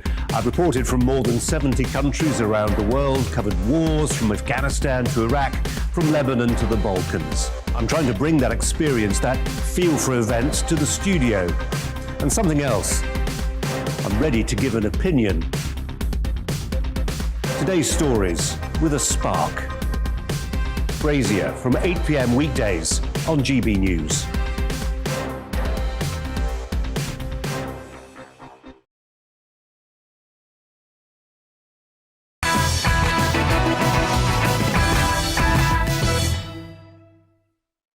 On Iran, an email from Alan, who says, "Dear Mark, who arrested this woman, Nazanin Zaghari Radcliffe, and who has consistently held her as a pawn in a political game? Can we please keep the blame where it belongs with the actions of Iran?" On the BBC, should we scrap the licence fee or should it go altogether? That's the rumoured remarks from Rupert Murdoch. That wouldn't be surprising. He is reported to have had a private encounter with the Prime Minister in the company of Rachel Johnson, the Prime Minister's sister. Pete has said, "Mark, the BBC is a left-wing propaganda machine, biased through many of its programming, from news, The One Show, Country File, Question Time, etc. It's too big, too extravagant, too expensive, too powerful, too arrogant. I do not watch it and don't see why I need to pay a licence fee. Not good value if you don't watch it. Scrap it," says Pete. I guess the counterbalance to that is that millions of people do enjoy the BBC, whether via radio or TV, and I would have thought they will continue to do so for the foreseeable future. But that debate is going to run and run. If you want my honest opinion, I think the Beeb is a great British institution. I think we all own a chunk of it because we've paid into it for decades. But I do not see the licence fee as long-term sustainable, and I think that some kind of different package of finance needs to happen in the future. Well, let's continue with our news agenda now, alongside Ingrid Tarrant, Mike Batt and Peter Edwards. BBC newsman Rory Kethlen-Jones, speaking of the BBC, he's a great broadcaster, worth every penny. Well, his elderly collie has been found after thieves targeted a dock walker's van yesterday. In a series of frantic tweets this morning, Mr. Kethlen-Jones appealed for the public's help after thieves stole the vehicle whilst his beloved pet Cabbage and 5 other pooches were inside. Mr. Kethlen-Jones told how the black transit van was taken at 10:20 a.m. from a road in East Acton in London, but thankfully she was found a few hours later. The theft comes amid a rise in dog thefts across the capital, with reports of pets stolen in burglaries or at knife point rising 75% over the recent lockdowns. Only 180 dog thefts were reported in the capital in 2016, compared with 317 last year, leading to calls for the government to make pet theft a specific crime, as it currently only amounts to property theft in law. So what do we think? Should the laws be tougher? I mean, Peter, what are your thoughts about this? Well, you shouldn't steal people's dogs, full stop. I suspect. I feel very sorry for Rory Kethlen-Jones, has tons of health problems already, is a fantastic reporter. Yeah. It's horrible to have his pets stolen. I suspect, with the best will in the world, is not going to be on page one of any big party's election manifesto. But the idea, if you tweak the law, says a specific offence around animals, I can see the case for that, because animals are a possession. People love their animals, as Ingrid was telling us about earlier, in a way they don't love their car hubcaps, for example. Yes, I think which that's I've had exactly. You've had your hubcaps nipped? Not recently, and I've never. But that's the distinction I make. That and perhaps Roy Catherine Jones is getting at, that you don't feel the same loss over possessions. You got me worried about Peter Edwards' alloys now, but I guess what you can't argue with is that a pet is a member of the family, Mike. Oh, I mean, the most horrible thing must be for someone to run off with your dog. You know, I mean, it's terrible. I mean, it is like losing a member of your family. I mean, I haven't had that many dogs, but it's the most cruel. Who would do it? Yeah. I mean, obviously someone... It's heartless. You could say that about anybody stealing anything. It's big money, isn't it? I mean, the right-sized Shih Tzu will pocket you $2,000. Yeah, exactly. I suppose, yeah. I have nothing to say except that I'm horrified by it. I know. I haven't got any solution. I know. But I wonder whether the solution is a very special categorisation within the law that just says this is a particularly egregious crime, possibly up there with the kidnap of a family member. That is exactly what I was thinking. Kidnapping, dog napping, cat napping. Well, they're always napping. I think it's going a bit far to say that it's the same as stealing a daughter or a son. There are some people that don't have children, they can't have children, they've chosen not to, and these become their babies. Honestly, the love that people feel for their animals is extraordinary. And you can put it on a par with that. I absolutely think... what if I had an ant that was my pet and you didn't like it and you stepped on it? Well, you wouldn't have an ant as a pet, would you? Might. No, You've got a pig. By the way, do you I've got a pig, should yeah, there but be the a special court sentence for anyone that steals a womble? I'm sure lots of people have wanted to kill wombles back in the day when they were... Or at least silence them. Unhip. But now I think they've got a sort of... that no one would want to harm. Oh, no, they're national treasures now, as are you. Yeah, well, look, we've got now to play a Great British Game Show. I love we do games. this at the same time every night. We'll do it again tomorrow. Alfred the Great, possibly one of the great kings to have blessed this isle, turns out to be a god. Well, his statue, at least. His statue in Southwark is considered to be the oldest outdoor statue in the capital and has been found to date back even further than previously believed, to Roman times. It is a great statue, isn't it? The statue is believed to be originally the goddess Minerva and re-sculpted at a later date to take the form of Alfred. Oh my God, that is male appropriation, isn't it? All of this talk of statues got us thinking about some of the worst artistic travesties that have plagued the world and how we could turn that into a game. That's right. It's that time of the evening where we play another Great British Game Show. So let's play Is Stat You? That's right. So what we're going to do is we're going to show our panel and you at home a statue. You've got to work out who the celebrity is. So let's start with this one. Who stat you? Who could that be? Oh, that's Mother Teresa. It looks like Mother Teresa, Mother Mary, but it's not. It's actually a former First Lady. So Hillary Clinton. It's not Hillary, no. Possibly more recent than that. Oh, it's not supposed to be... Oh, it can't be. Can't you see that angry the grimace on it's her Jackie face? Kennedy. It's the actually headscarf. not. She was married to someone with a similar hair colour to you, although I'd say your Barnett's much better. Thank you very much. She is the First Lady of the last president. Not what's Michelle name? Obama. It's Melania Trump. Oh goodness. No, I can't see that. We got there in the end, but yes, no, I think Mother Teresa was much think better. if We I both was- went for that. But anyway, thanks for the positive hair comparison. Well, definitely. I tell you, your I didn't Barnett know wins she every had time. that colour Wins hair. hands No, down. that Trump had tried to have my colour hair. Oh, he tried. Tried and failed. Oh, I thought you meant Okay, there you go. That's Melania. Lifelike, I think you'll agree. If I was Donald, I'd ask for my money back. The statue, not Melania, by the way. Although, can I gorgeous. ask you, which of those two devices has had more work done? Oh, don't be so nasty. Who cares? I think she looks gorgeous. I think the statue is positively human compared to her, but there you go. Oh, Okay. dear. I'm only kidding. Okay, who's next? OK, who could that be? Oh, I know, but I don't know. I'm hopeless at names. What's he called? Most famous footballer in the world? Yes. Peter, you're a football fan. Oh, is it the one that cried a lot? Ronaldo. It's Ronaldo. Well done. Oh. It's not Gaza, no. It's, it's Toby will be Ronaldo. so Peter, proud I'd have of thought me. you'd be all over that one. You're a bit of a footy fan yourself. OK, how about this one? We'll power through these now. Next up, who could this be? Thatcher. You. No. It's not Okay. Thatcher. It's a male, the greatest playwright, probably second only to Oscar Shakespeare. Wilde. Oscar Wilde, well done. Next up, master of suspense. Who could this be? Oh, Hitchcock. Hitchcock, well done. Appears in every film. OK, how about this one? A famous rapper. Some people have a six-pack. What's he got? Tiny. It's two-pack. Two-pack L'Amour. OK. How about this one? A famous comedian. Oh, Ken Dodd. Ken Dodd, it's Doddy. You're not... How about a rock legend? Peter, have a go at this one. Peter, you're down with the kids. You'll know who this is. Oh, you know him. Nirvana. Oh, well, it looks nothing like Kurt Cobain. A bit more Jesus than Kurt, but it is Kurt Cobain. How about this one? A great one for my brilliant viewers up in Scotland. Take a look at this. But I'm afraid it's also not accurate. It's not me, don't worry. I'm not a statue. We were going to get to William Wallace. Well done to my panel. You are statuesque. Oh, well, I try, yeah. Well, I'm definitely wooden at times, occasionally metal. So, look, thanks to my amazing panel for a brilliant show tonight, and also to you at home for watching, and to my team. I'll catch you tomorrow for another big one at 9. See you then.